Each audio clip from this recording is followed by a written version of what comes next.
माझ्या विठोबाचा कैसा प्रेम भाव, माझ्या विठोबाचा कैसा प्रेम भाव, आपणची देव होय गुरु, पढिये देह भाव, पुरवी वासना, अंती ते आपणा पासी न्यावे. मागे पुढे उभा राहे सांभाळीत, मागे पुढे उभा राहे सांभाळीत, आलिया आघात निवारावे, पढिये देह भाव, पुरवी वासना, अंती ते आपणा पासी न्यावे. योगक्षेम त्यांचे जाणे जडभारी, योगक्षेम त्यांचे जाणे जडभारी, वाट दावी करी धरोनिया, पढिये देह भाव, पुरवी वासना, अंती ते आपणा पासी न्यावे. तुका म्हणे नाही विश्वास जामनी, तुका म्हणे नाही विश्वास जामनी, पहावे पुराणी विचारोनी, पढिये देह भाव, पुरवी वासना, अंती ते आपणा पासी न्यावे. विठ्ठला विठ्ठला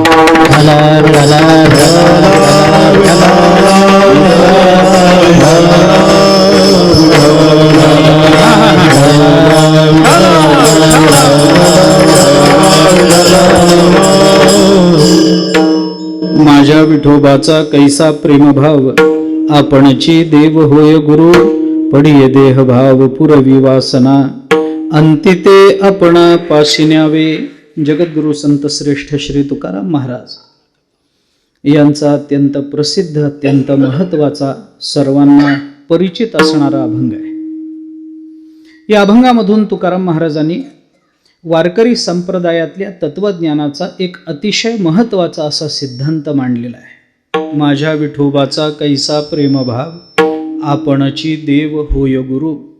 एक अत्यंत महत्वाचा सिद्धांत तुकोबाराय या अभंगातून मांडतात. चालू असणारा नामसप्ताह त्रितपपूर्ती आपण मोठ्या उत्साहाने साजरी करत आहात. आपल्या सर्वांना त्या निमित्तानं धन्यवाद देतो. गेली 36 वर्ष हा सप्ताह ज्यांनी, या सप्ताहाची पालखी ज्यांनी आपल्या खांद्यावर मिरवून या वर्षापर्यंत आणून पोचवलेली आहे, ते आपल्या गावामध्ये झालेल्या अनेक ब्रह्मनिष्ठ निष्ठावान अशा वारकऱ्यांच्या, आणि ज्यांनी हा कार्यक्रम आत्तापर्यंत मोठ्या उत्साहानं संपन्न केला, त्या सर्व जबाबदार व्यक्तिमत्वांच्या चरणी नतमस्तक होतो. यंदाचं वर्ष आपल्या दृष्टीने जसं त्रितपपूर्तीचं म्हणून महत्त्वाचं आहे, तसं वारकरी संप्रदायाच्या दृष्टीने, वारकरी संप्रदायाचे अध्वर्यू स्वानंद सुखनिवासी सद्गुरू श्री जोग महाराजांच्या पुण्यतिथीचं हे शताब्दी उत्सव आहे, महोत्सव वर्ष आहे. आणि त्या निमित्तानं संपूर्ण महाराष्ट्रामध्ये जोग महाराजांच्या चरणाच्या संबंधानं अत्यंत कृतज्ञता व्यक्त करत जे काही उत्साह संपन्न होत आहेत, त्याच्यामधला आपला हा एक उत्सव.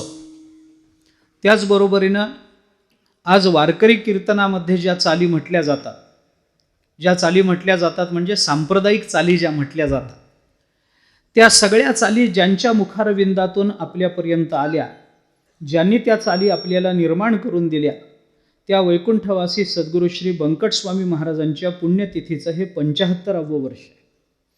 आणि त्या निमित्तानं संपूर्ण महाराष्ट्रामध्ये हा उत्सव आनंदानं संपन्न होतो आहे. आपणही त्याचे एक भाग आहात. आपल्या सर्वांना अंतःकरणपूर्वक धन्यवाद देतो. तुकोबारायांच्या शब्दाकडे प्रवृत्त होतो. तुकोबारायांचा अतिशय महत्त्वाचा, सर्वांना परिचित असणारा अभंग आहे. आपण जो हरिपाठ करतो त्या हरिपाठाच्या नंतर जी गुरुपरंपरा म्हणतो, त्या गुरुपरंपरेतला हा महत्त्वाचा अभंग. हा अभंग पाठ नाही असा वारकरी नाही. माझ्या विठोबाचा कैसा, कोणाला पाठ नाही अभंग? सर्वांना पाठ आहे. हा अभंग पाठ नाही असा वारकरी नाही. ज्याला पाठ नाही तो वारकरी नाही. सर्वांना परिचित असणारा अतिशय महत्त्वाचा. पण बऱ्याच वेळेला असं घडतं की परिचित अभंगाच्या अर्थाकडे नेहमी दुर्लक्ष होत असतं. जे परिचित असतं त्याच्याकडे बघण्याची माणसाची भावना अतिशय सामान्य राहते. आपला मित्र किती मोठ्या पदावर गेला आणि मित्र असला की त्याला पदाच्या दृष्टीने बघितलं नाही, त्याला अरेतुरे म्हणूनच बोललं जातं. अतिपरिचयात अवज्ञा संतत गमनात अनादरो भवती. संस्कृतात एक वचन आहे. मलये भिल्ल पुरंध्री चंदन तरुकाष्ठम इंधनम कुरुते असं म्हटलं. लोके प्रयागवासी कूपे स्नानम समाचरेत असं म्हटलं नाही का. प्रयाग क्षेत्रामध्ये त्रिवेणी संगम आहे. त्या त्रिवेणी संगमामध्ये स्नान करण्याकरता हजारो किलोमीटरवरून तुम्ही आम्ही रेल्वेने मिळेल त्या वाहनाने तिथपर्यंत जातो आणि त्या त्रिवेणी संगमामध्ये स्नान करण्याचा प्रयत्न करतो. एकदा तिथं आपलं स्नान झालं की आपल्याला वाटतं बस बस बस स्वर्गातलं आरक्षण झालं नाही का. आता आपण स्वर्गात पोचणार, आपल्याला पुण्य प्राप्त झालं असं मनुष्य म्हणतो. त्याची ती भावना आहे, ती एका अर्थानं योग्यही आहे, काही चूक नाही. पण त्रिवेणी संगमावर स्नान करण्याकरता इथून भाविक जातो, पण स्थानिक राहणारा मनुष्य, प्रयाग क्षेत्रामध्ये राहणारा, तो मात्र म्हणतो करू कधीतरी. काय ते कुठं पळून चाललंय का, जाणार कुठं, आपलंच गाव आहे, आपलंच तीर्थ आहे, कुठं जाणार. अत्यंत परिचय झाला म्हणजे मनुष्य त्याच्या महात्म्याकडे दुर्लक्ष करतो. तसं हरिपाठ म्हणा, पसायदान म्हणा, या गुरुपरंपरेचे अभंग म्हणा, हे रोज म्हणून म्हणून इतके परिचित झालेत की त्याच्या अर्थाकडे आमचं लक्ष जातं. पसायदान किती महत्वाचं, याच्या एवढं सुंदर मागणं, याच्या एवढं महत्वाचं मागणं या जगतामध्ये दुसरं कोणतं आहे मला सांगा. पण तरी सुद्धा पसायदानाच्या अर्थाकडे माणसाचं लक्ष जात नाही. पसायदान म्हणजे काय, पारायण झाल्यानंतर ज्ञानेश्वरीला वस्त्र गुंडाळेपर्यंत काहीतरी म्हणावं लागतं म्हणून म्हणायचं. पसायदान म्हणजे काय, ते खळांची व्यंकटी सांडो म्हणजे काय, सत्कर्मी रती मडो म्हणजे काय, आम्हाला त्याच्याशी काही घेणं देणं नसतं. तशाच प्रकरणातला हा एक अभंग आहे, सुपरिचित आहे, सर्व परिचित आहे. या अभंगातून तुकाराम महाराजांनी वारकरी संप्रदायातला एक अतिशय महत्वाचा सिद्धांत सांगितला की संत आणि परमात्मा यांचा कोणत्याही पद्धतीनं अभेद असतो. संत आणि परमात्मा वेगळे नसतात, हे तुकोबाराय या अभंगातून आपल्याला प्रकट सांगतात. थोडासा विचार त्या संबंधामध्ये बोलतो. ज्ञानोबाराय म्हणजे दुसरं कोण, प्रत्यक्ष परमात्माच ज्ञानोबारायांच्या रूपानं प्रकट झाला. तुकोबाराय म्हणजे दुसरं कोण, प्रत्यक्ष परमात्माच प्रकट होतो. परमात्मा आणि संत महात्मे यांच्यामध्ये कोणताही भेद नसतो. वरून दिसायला संत आणि परमात्मा यांच्यामध्ये जरी अंतर दिसत असलं तरी संत आणि परमात्मा याच्यात अंतर नसतं. अनेक प्रमाणं, अनेक युक्तिवाद त्या संबंधानं केले जातात, परंतु सगळा विस्तार करायला आत्ता मला वेळ नाहीये. मला थोडंसं अभंगाच्या चरणाच्या अनुषंगानं बोलायचंय, त्या दृष्टीनं प्रवृत्त होतो. ऐका, संत आणि परमात्मा यांच्यामध्ये वरून दिसायला दोघे जण वेगवेगळे दिसत असते. मी आपल्याला किती प्रमाण देऊ या संदर्भामध्ये, किती प्रमाण देऊ. ब्रह्मसूत्रामध्ये प्रमाण येतं अविभागेन दृष्टत्वात. वास्तविक दिसायला दोघे जण वेगळे आहेत, पण बघायला गेलं तर दोघांमध्ये अभेद आहे, अविभागेन, त्यांच्यामध्ये विभाग नाही. ज्ञानोबारायांना विचारा, ज्ञानेश्वरी काढा. ज्ञानोबाराय भगवंताच्या मुखातून अर्जुनाला सांगताना हे सांगतात, बाबा अर्जुना, तो आणि मी तुला वेगळे जरी दिसत असलो तरी तो आणि मी वेगळा नाही बाबा. तया आम्हा परस्परे बाहेर नामाचीच अंतरे, आतून आतुवट वस्तू विचारे, मी ते चित्ते. मी आणि ते यांच्यामध्ये कोणताही भेद नाही. त्याच्यामध्ये माझ्यामध्ये कोणत्याही पद्धतीचा भेद करू नको बाबा. अरे तो परमात्मा म्हणजे मीच आहे, माझ्याशिवाय दुसरा कोणी नाही. तेषाम ज्ञानी नित्ययुक्त एक भक्तीर विशिष्यते, प्रियो हि ज्ञानी नोत्यर्थम अहम सच मम प्रिय. भगवान बोलतात. गीता वाचा, 7वा अध्याय काढा. ज्ञानोबारायांनी भगवंतांनी त्याच्यावर बहार केली. ज्ञानोबारायांच्या ओव्या वाचाल तर संत आणि परमात्मा याच्यामध्ये अंतर आपल्याला दाखवता येणार नाही. तुकोबारायांचं प्रमाण काढा. तुकोबाराय तेच म्हणतात, निमित्त प्रतिमा,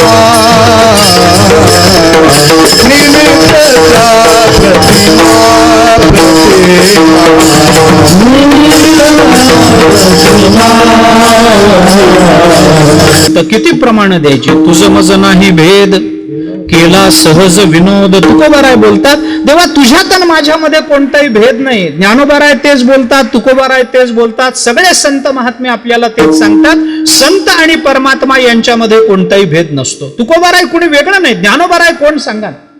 ज्ञानोबाराय म्हणजे सामान्य कुणीतरी नाही हो. लोकले ज्ञानजगी हित नेणती कोणी. कोण ज्ञानोबाराय? अवतार पांडुरंग नाव ठेविले ज्ञानी. ज्ञानोबाराय म्हणजे प्रत्यक्ष परमात्मा. तुकोबाराय म्हणजे कोण? तुकिता तुलनेसी ब्रह्म तुकासी आले म्हणून निरामे. अरे तुकोबाराय म्हणजे दुसरं तिसरं कोणी नाही महाराज. प्रत्यक्ष परमात्मा तुकोबारायांच्या रूपानं प्रकट झाला. परमात्माच संतांच्या रूपाने प्रकट होत असतो. संत आणि परमात्मा याच्यामध्ये आपल्याला कोणतंही अंतर ठेवता येत नाही. अनुभवामृताच्या दुसऱ्या प्रकरणात ज्ञानोबारांनी पहिल्या ओवीमध्ये आपल्याला याचा खुलासा करताना सांगितलंय, का बाबा हा परमात्मा संतांच्या रूपाने अवताराला येतो, काय कारण. ज्ञानोबाराय त्याचा खुलासा करतात. आता उपाय वनवसंतो आज्ञेचा आहे वतंतो अमूर्तची परिमूर्तू कारुण्याचं मूर्तिमंत रूप म्हणजे संत महात्मे असतात. वास्तविक परमात्मा अमूर्त आहे. मी जास्त बोलणार नाही, अवघड सिद्धांत जास्त सांगणार नाही. अमूर्त असणारं परमतत्व आत्यंतिक. आपण विचार करा, मी एक साधं बोलतो. आपल्या परमात्म्याच्या अंतःकरणातली तळमळ जर आपण बाहेर काढली, मळमळ नाही बरं, तळमळ म्हणतो. परमात्म्याच्या अंतःकरणातली जगदोद्धाराची तळमळ जर आपण बाहेर काढली आणि त्या तळमळीला जर माणसाचा आकार दिला तर ते कसा दिसेल, तर ते म्हणजे तुकोबाराय. तुकोबाराय म्हणजे दुसरं कोणी नाही. प्रत्यक्ष परमात्मा त्यांच्या रूपानं अवताराला येतो. अधिक बोलण्याचं कारण नाही, थोडा पुढे जाऊन बोलतो आपल्याला. जर संत आणि परमात्मा एकच आहेत तर संतांच्या रूपानं परमात्म्याला येण्याचं कारण काय सांग. जर एकच आहेत तर परमात्मा म्हणून यावं, सगळी कामं करावीत. ज्ञानोबारांच्या तुकोबारांच्या रूपानं त्याला प्रकट व्हायचं काय कारण आहे, त्याचं उत्तर देऊन जातो. परमात्मा आणि संत जरी एकच असले तरी त्या परमात्म्याला संत रूपात अवताराला आल्याशिवाय काही कामं करता येत नाही.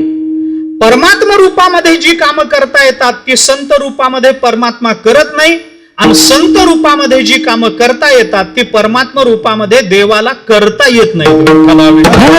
सांगेन मी आपल्याला, पुष्कळ उदाहरणं या संदर्भामध्ये सांगेन. परमात्मा आणि संत हे दोन वेगळ्या रूपामध्ये अवताराला येतात. कारण का, कारण एकच आहे. दोघही जरी स्वरूपानं एक असले तरी दोघांची कार्यशैली वेगळी आहे, कामाची पद्धत वेगळी आहे. म्हणून कामाची पद्धत वेगळी. परमात्मा जसं काम करतो तसं संत महात्मे करत नाहीत, आणि संत जसं काम करतात तसं परमात्मा करत नाही असं नाही. परमात्म्याला तसं करताच येत नाही. मी आपल्याला उदाहरणं सांगतो याची, अनेक उदाहरणं. कुठून सांगू, कुठपर्यंत सांगू, एक नाही महाराज, अनेक उदाहरणं. संत आणि परमात्मा वेगळ्या रूपामध्ये अवताराला येतात. सरळ सरळ मी कारण सांगतो आपल्याला. अरे मुळात अवताराला येताना अवताराच्या प्रयोजनातच फरक पडतो. म्हणून परमात्मा कशा करता अवताराला येतो. परमात्म्याने 4थ्या अध्यायात सांगितलंय, गीता वाचा. यदा यदा हि धर्मस्य ग्लानिर्भवति भारत अभ्युत्थानमधर्मस्य तदात्मानं सृजाम्यहं परित्राणाय साधूनां विनाशाय च दुष्कृतां धर्म संस्थापनार्थाय संभवामि युगे युगे. भगवान बोलतात, दुष्टांचं निर्दलन करण्याकरता, सज्जनांचं रक्षण करण्याकरता मला पृथ्वीवर अवताराला यावं लागतं. गोष्ट खरी आहे. तुकोबारांच्या भाषेत बोलायचं झालं तर, भक्ता राखे पायापाशी दुर्जनाशी संहारी. दुर्जनाचा संहार आणि भक्ताचं रक्षण करण्याकरता परमात्मा अवताराला येतात. गोष्ट खरी आहे. परमात्मा अवताराला येतात, त्याच्यामध्ये काहीतरी दुष्टांना मारून टाकतील, सज्जनांचं रक्षण करतील आणि परत निघून जातील. गंमत आहे. थोडा विचार मी आपल्याला याच्या पुढचा सांगतो. परमात्मा अवताराला आले, दुष्टांना मारलं, सज्जनांचं रक्षण केलं, आणि परमात्मा आपल्या निजधामाला निघून गेल्यानंतर परमात्म्याने विचार केला, आपण दुष्टांना मारलं, सज्जनांचं रक्षण केलं, पण सज्जन आणि दुर्जन या दोघांच्याही मध्ये राहणारा एक वर्ग आहे ना या जगात, जो सज्जन नाही दुर्जन नाही. एक वर्ग आहे का नाही, जो सज्जनही नाही आणि दुर्जनही नाही, एक वर्ग या जगात आहे ना. कोण आहे. दुसऱ्याचा विचार करू नका, आपण सगळे याच वर्गात. धड सज्जन नाही आणि धड दुर्जन नाही, धड सज्जन नाही. म्हणजे परमात्म्याला अवताराला यायचं असेल तर सज्जना करता तरी यावं लागेल, नाही तर दुर्जना करता तरी. म्हणजे भगवान आले तर हिरण्यकश्यपू करता तरी येतील, नाही तर प्रल्हादा करता तरी येतील. भगवान आले तर कंसा करता तरी येतील, नाही तर उद्धवा करता, राधे करता तरी येतील. भगवान आले तर मारुतीराय करता तरी येतील, नाही तर रावणा करता तरी येतील. आपण रावण का मारुतीराय, आपण रावण का मारुतीराय, दोघांपैकी आपण कोण, काही सांगता येत नाही महाराज, काही सांगता येत नाही. आपण धड सज्जन नाही, धड दुर्जन नाही. विचार करून पहा, सज्जन आहोत का आपण. इथं बसलेल्या सगळ्यांना विचारतो, चला साधे साधे प्रश्न येतो. मला अवघड बोलता येत नाही, बोलायचं कारण नाही, साधं बोलतो, ऐका. इथं बसलेल्यांपैकी सगळ्यांना विचारतो, आपल्यापैकी सज्जन कोण? हात वर करा बरं. बसलेल्यांपैकी नाही, कीर्तनकारासकट सगळं कोणी सांगा. आपल्यापैकी सज्जन कोण? हात वर करा. कोण करल? कोण करत नाही, कारण माहिती आहे ना किती पाण्यात टेबला खालून किती पाणी वाहून गेलंय, अंगात किती पाणी मुरलंय. आपल्याला कळतच असतं, त्याला देवाची गरज नसते. बऱ्याच वेळ आपल्याला कळतच असतं. आपल्यापैकी सज्जन कोण? कोणी हात वर करत नाही, कोणी करत नाही आणि करूही नाही. त्याच्या पुढचंही बोलतो, करूही नाही. कारण का? झाकली मूठ 1.25 लाखाची.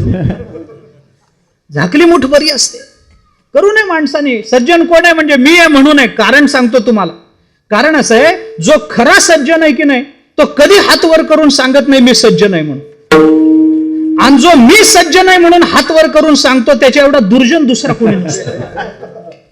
कोण सांगेल हात वर करून मी सज्जन आहे म्हणून? कोणी सांगत नाही. सोडून द्या, मला अपेक्षाही नाही कोणी हात वर करून सांगावं मी सज्जन आहे म्हणून. जाऊ द्या, सोडून द्या. मी दुसरा प्रश्न आपल्याला विचारतो, आपल्यापैकी सज्जन कोणी नसेल जाऊ द्या, आपल्यापैकी दुर्जन कोण? हात वर करा. चला जाऊ द्या, सज्जन कोणी दिसत नाही. आपल्यापैकी दुर्जन कोण? हात वर करा.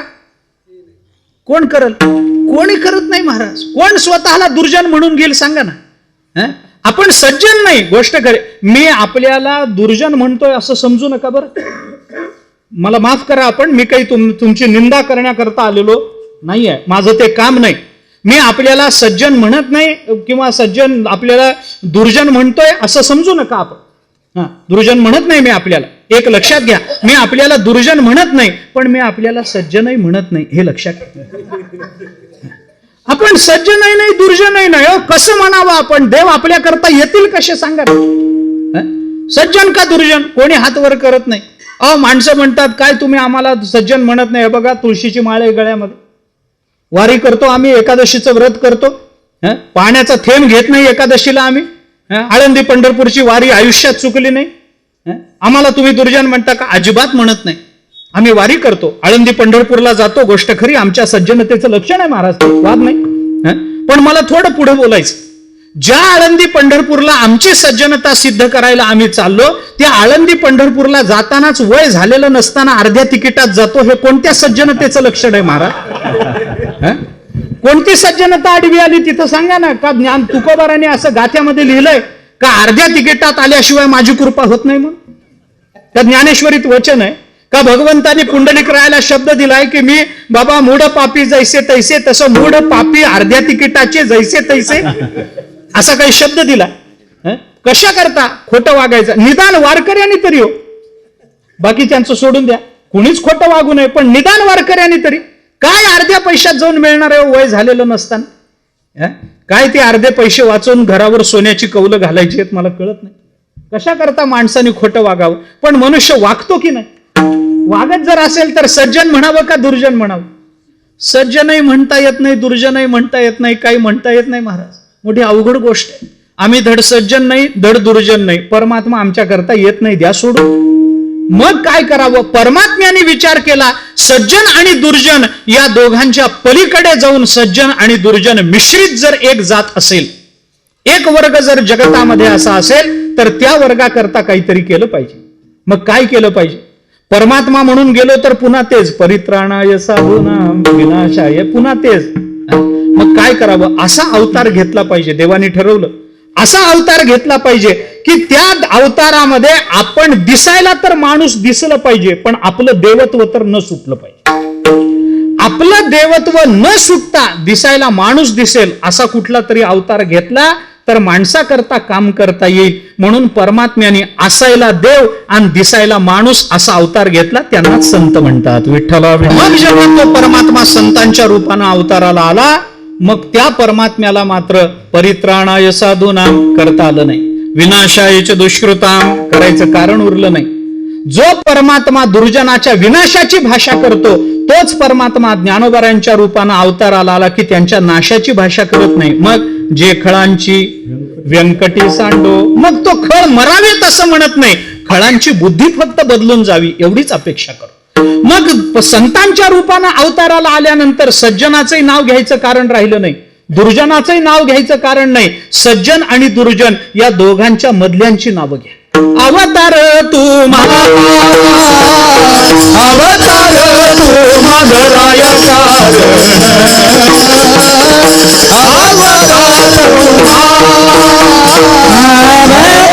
धराया बोलतात. अवतार तुम्हा धराया कारण उद्धरावे जन जड जीव. जन जड जीव. सज्जनाचं नाव घेतलं का दुर्जनाचं घेतलं? परित्राणाय साधूनाम, साधूचं नाव आहे. विनाशाय च दुष्कृताम, दुष्कृतांचं नाव आहे. पण उद्धरावे जन जड जीव कुणाकरता आले? ज्ञानोबाराय कुणाकरता? जना करता, जीवा करता, जडा करता ज्ञानोबाराय तुकोबारायांचा अवतार झाला महाराज. सज्जना करता आणि दुर्जना करता नाहीये. लक्षात घ्या. सज्जनाचं नाव घेतलं नाही. मी एका वाक्यामध्ये आपल्याला फक्त सांगून जाईल ना. ज्ञानोबारायांनी रेड्याच्या मुखातून वेद बोलवला, जीवाचा उद्धार. ज्ञानोबारायांनी हरिपाठ सांगितला, जनाचा उद्धार. ज्ञानोबारायांनी भिंत चालवली, जडाचा उद्धार. विठ्ठला विठ्ठला. आणि म्हणून तुकोबाराय त्यांच्या अवताराची मीमांसा करताना या तिघांची नावं घेतात. संत महात्मे अवताराला येतात. कशा करता? संत परमात्माच आहे, पण संतांच्या रूपानं अवताराला यावं लागतं. कारण कार्यशैलीमध्ये फरक पडतो, प्रयोजनामध्ये फरक पडतो. थोडंसं उदाहरण अजून थोडं लांबवायचं झालं तर अजून साध्या भाषेमध्ये बोलतो. मला सांगा, भगवंतानी कुरुक्षेत्रावरती गीता सांगितली. कुणाला सांगितले? अर्जुनाला सांगितले. मला सांगा, तिथं ऐकायला अर्जुनाशिवाय दुसरं कोणी नव्हतंच का? होतं ना. अर्जुनापेक्षा चांगले अधिकारी होते ना. अर्जुनाचेच वडील बंधू धर्मराज युधिष्ठिर, सत्य प्रतिज्ञा असणारे, कधी खोटं न बोलणारे, त्यांना गीता सांगावी का नाही? उलट चांगलं झालं असतं. खरं बोलणार याला गीता सांगितली, किती आनंद झाला असता. भीष्माचार्यांसारखा भगवत भक्त कुरुक्षेत्रावर होता. बोलवायचं, भीष्माचार्य ऐका, मी तुम्हाला काही तत्वज्ञान सांगतो म्हणून. सांगितलं नाही. कुणाला सांगितलं? संन्यास घेऊन आला आणि संन्यास घ्यायला गेला आणि बायको करून आला. कुणाला गीता? गीता कुणाला? संन्यास घ्यायला गेला आणि बायको करून आला, त्याला गीता. ऐका, मी काय म्हणतो ते ऐका. गीता कुणा करता? ना भीष्माचार्यांना सांगितली ना अर्जुनाला सांगितली. संन्यासी तुवा हो निजनी, चोरोनी नेली माझी भगिनी. भगवान बोलतात अर्जुनाला, माझी भाषा नाहीये. संन्यास घ्यायला गेलास अर्जुनानं बायको. तेव्हापासून संन्यासाबद्दल लोकांच्या मनात संशय. हे संन्याशी दिसले की लोक चांगला विचार करतच नाही. काय भानगड आहे देव जाणे. आता तुम्ही तर नाशिकच्या जवळ राहणारी मंडळी आहेत, मी काय सांगावं तुम्हाला? काय सांग? संन्याशी तुवा हो निजनी, चोरोनी नेली माझी भगिनी. अरे अर्जुना, संन्यास घ्यायला गेलास आणि दुसऱ्याची बहीण चोरून आणलीस आणि तिच्याबरोबर लग्न करून परत आलास, त्याला गीता सांगित. बर, मला सांगा, एवढं सैन्य होतं, एवढे चांगले अधिकारी होते, पण गीता सांगितली किती जणांना? फक्त एका अर्जुनाला. भागवत काढा, एकादश स्कंधामध्ये भगवंताने उपदेश केला. कुणाला? उद्धवाला. किती जणांना? एकटा उद्धव. भगवान बोलले एकट्या अर्जुना करता, भगवान बोलले एकट्या उद्धवा करता, पण तेच एकट्या अर्जुना करता भगवान जे बोलले तेच भगवान ज्ञानोबारायांच्या रूपानं जेव्हा अवताराला आले तेव्हा ते एकट्या करता मर्यादित ठेवलं का सगळ्यांकरता उघडं केलं? सगळ्यांकरता उघडं केलं महाराज. भगवान बोलले एकट्या अर्जुना करता, पण तोच परमात्मा ज्ञानोबारायांच्या रूपानं अवताराला आला. मग एकट्या करता ठेवलं नाही महाराज, एकट्या करता नाही. येण्याची आबाल सुबोधे ओवियेचे प्रबंधे ब्रह्मरस सुस्वादे अक्षरे गुंथिली.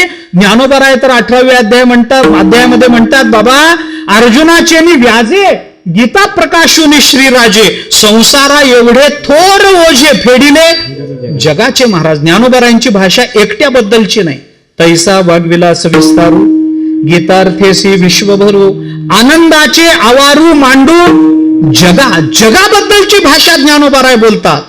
अवघेची त्रैलोक्य आनंदाची. आता नाथ महाराज एकट्याबद्दलची भाषा बोलत नाहीत. भगवान एकट्या उद्धवा करता बोलले, पण तोच परमात्मा नाथ महाराजांच्या रूपानं अवताराला आला. त्या एकादश स्कंधाला सगळ्या जगाकरता उघडं करून दिलं महाराज नाथ महाराज. ऐका नाही, म्हणजे एका वाक्यामध्ये जर बोलायचं झालं, संत आणि परमात्मा स्वरूपानं जरी एक असले तरी त्यांची कार्यशैली वेगळी आहे. काय वेगळी आहे?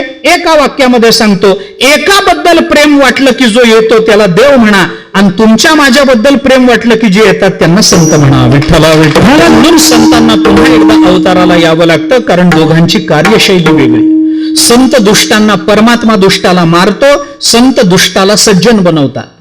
परमात्मा एकाबद्दल प्रेम जिव्हाळा ठेवतो, संत महात्मे जगाबद्दल प्रेम जिव्हाळा ठेवतात.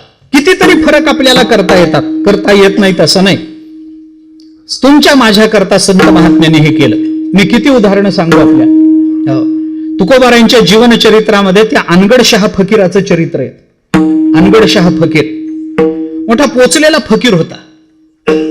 रामेश्वर भट्टांनी तुकोबारायांचे अभंग बुडवले आणि तिथून परत जाताना अनगडशहाची तो आश्रम लागला. तिथं विहीर होती. त्यांना वाटलं संध्याकाळच्या वेळेला विहिरीत उडी काहीतरी स्नान वगैरे करावं म्हणून विहिरीत उतरले. अनगडशहानी बघितलं आणि त्यांना सांगितलं, पा या विहिरीचं पाणी या गावातले लोक पितात, तुम्ही आतमध्ये आंघोळ करून ते विहिरीचं पाणी घाण करू नका. तुम्हाला स्नान करायचं ना, पाणी बाहेर काढून स्नान करा, काय अडचण आहे.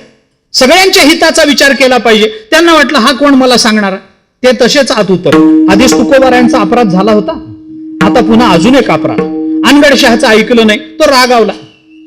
त्यांनी वरून अरे मी सांगितलं होतं तुम्हाला पोहायला जाऊ नका म्हणून, आता आत घ्या. अब ऐसे तैरते रहो. बस. अनगडशहा फकीर होता, महाराज पोचलेला फकीर होता. फकीर म्हणजे भीक मागणारा नाही. कबीर महाराजांनी फकीराची व्याख्या केली, फकीर होकर फिकीर करे वो भी साला गद्दा है. कबीर महाराज म्हणतात, ज्याला फिकीर नसते त्याला फकीर म्हणतात. उद्याची ज्याला फिकीर नाही की नाही, आम्हाला सगळ्यांना उद्याची फिकीर आहे. नित्य उठून या, आम्हाला फिकीर आहेच आहे सगळ्यांना. ज्याला फिकीर नसते तो फकीर असतो. त्याने सांगितलं ऐसे तैरते रहो.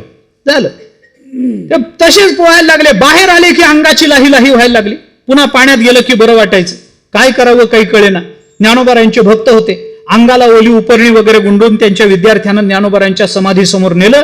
ज्ञानोबारायांच्या समाधीसमोर त्या रामेश्वर भट्टांनी निर्वाण मांडलं. ज्ञानोबारायांनी त्यांना दृष्टांत दिला, बाबा माझ्याच्यानं काही होणार नाही, माझ्याकडे येऊ नका. तुमच्या अंगाचा दाह कमी व्हायचा असेल एक उपाय. काय उपाय? इथं जवळ देहू नावाचं तीर्थक्षेत्र आहे. तिथं तुकाराम महाराज नावाचे भगवत भक्त राहतात. त्यांच्या कृपा आशीर्वादानं काही फरक पडला तर पडेल, मी काही करू शकत नाही. झालं. ज्याचा अपराध केला होता त्याची पाय धरायची पाळी आली. झालं. गेले तुकोबारायांकडे गेले. तुकोबारायांना शरण गेले. तुकोबारायांनी एका अभंगामध्ये अंगाचा दाह पूर्ण केला. तुकोबारायांनी त्यांना सांगितलं, बाबा तुम्ही चिंता करू नका, तुमच्या अंगाचा दाह होतो ना, हरकत नाही. तुम्ही जेवढा जास्त त्रास करून घाल तेवढा जास्त तुम्हाला त्रास होतो. मग काय करा, काही करू नका. मग अंतःकरण शुद्ध ठेवा. चित्त शुद्ध तरी शत्रू मित्र होती. चित्त शुद्ध तरी शत्रू मित्र होती. व्याघ्रही न खाती सर्पतया विषते अमृत आघात ते हित अकर्तव्य नीत होयत्यासी. तुकाराम महाराजांनी त्यांना सांगितलं. एका अभंगामध्ये त्यांचा दाह उतरून गेला. तिथून परत गेले.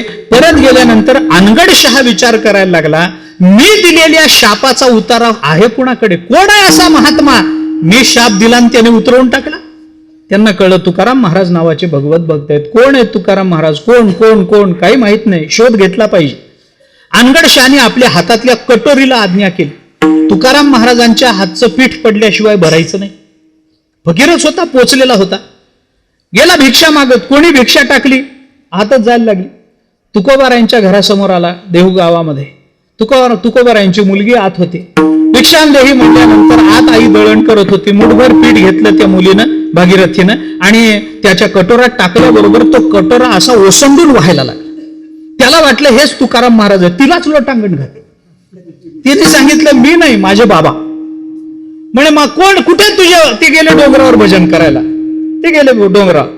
मग शोध घेत घेत आला. तुकोबारायांना शोधून काढलं. नतमस्तक झाला. शरण गेला अनगडशहा फकीर. तुकोबारायांनी त्याच्यावरही कृपा केली आणि मग तुकोबारायांच्या गौरवाचा एक दोहा त्याच्या मुखातून प्रकट झाला. तुकोबारायांचं मी कशा करता सांगतो, संत आणि परमात्मा एक जरी असले तरी कामाची पद्धत जनसामान्यांबद्दलची संतांची असते आणि एका विवक्षित अधिकाऱ्याबद्दलची देवाची असते. याच्याकरता म्हणून बोलतो. त्यांनी तुकोबारायांचं वर्णन एका दोह्यामध्ये केलं. तो अनगडशहा फकीर तुकोबारायांचं वर्णन करताना असं म्हणतो, तुका तुका राम से दो नाम एक अंग. तुकाराम महाराज आणि रामचंद्र प्रभू यांची जर तुलना करायची झाली तर दो नाम एक अंग. त्यांचं स्वरूप एक आहे, नावं फक्त दोन आहेत. यांचं नाव तुकाराम आणि त्यांचं नाव रामचंद्र. देवाची संतांची तुलना करायची झाली तर एकच असतात, नावं दोन आहेत. तया आम्हा परस्परे बाहेर नामाचीच अंतर. नावं दोन आहेत पण स्वरूप एक आहे. मग फरक कुठं पडतो? त्यांनी फार गोड चिंतन केलं. तुका तुका रामसे, तुकाराम महाराजांची तुलना केली. तुका म्हणजे तुलना केली कुणाची? तुका म्हणजे तुकाराम महाराजांची. कुणाशी? रामसे, रामचंद्र प्रभूंशी. काय दिसलं? दो नाम एक अंग. नाव दोन आहेत आणि स्वरूप एक आहे. मग फरक कुठे आहे? त्यांनी फरक गोड सांगितला. तुका तुका रामसे, दो नाम एक अंग, उनका सेतू भंग गया, इनका सेतू अभंग. विठ्ठला विठ्ठला. रामचंद्र प्रभूने लंकेपर्यंत जाण्याकरता सेतू बांधला, तो भंग पावला. पण तुकाराम महाराजांनी तुमच्या माझ्या कल्याणाचा 4,500 पायऱ्यांचा गाथारूपी जो सेतू उभा केला, त्याला मात्र भंग नाही महाराज. इनका सेतू अभंग. दोघांच्या कार्यशैलीमध्ये फरक आहे. संत वेगळे, परमात्मा वेगळा. स्वरूपानं जरी एक असले तरी कामाची पद्धत दोघांची वेगळी आहे. याच्याकरता म्हणून संतांच्या रूपानं पुन्हा परमात्म्याला यावं लागतं. तेच तुकोबाराय आपल्याला सिद्धांत रूपानं सांगतात की बाबा हाच परमात्मा कधी गुरु रूपामध्ये येतो, कधी परमात्मा रूपामध्ये येतो. माझ्या विठोबाचा कैसा प्रेमभाव, आपणची देव होय गुरु, आपणची देव होय, आपणची गुरु होय, ऐसा माझ्या विठोबाचा कैसा प्रेमभाव. अन्वय ऐका. तुकोबारामुळे प्रेमभाव, पण एकाबद्दलचा प्रेमभाव आपणची देव होय, जगाबद्दलचा प्रेमभाव आपणची गुरु होय. ऐसा माझ्या विठोबाचा कैसा प्रेमभाव. असा माझ्या विठोबाचा काय अलौकिक प्रेमभाव आहे हे तुकोबाराय प्रेमभावाबद्दल या अभंगामध्ये बोलतात. भगवंताचा प्रेमभाव तुकोबाराय बोलतात. त्या प्रेमभावाच्या अधिष्ठानावरती तो परमात्मा भगवद रूपात किंवा संत रूपात प्रकट होतो हे तुकोबाराय बोलतात. परंतु मला आत्ता तो सगळा विचार मांडायचा नाही. ऐका, मी थोडं पुढे बोलतो. या अभंगाची एक पद्धत आहे, या अभंगाची एक ठेवण आहे. तुकोबारायांचा प्रत्येक अभंग एका विलक्षण आणि विशिष्ट रीतीनं बांधला गेलेला आहे.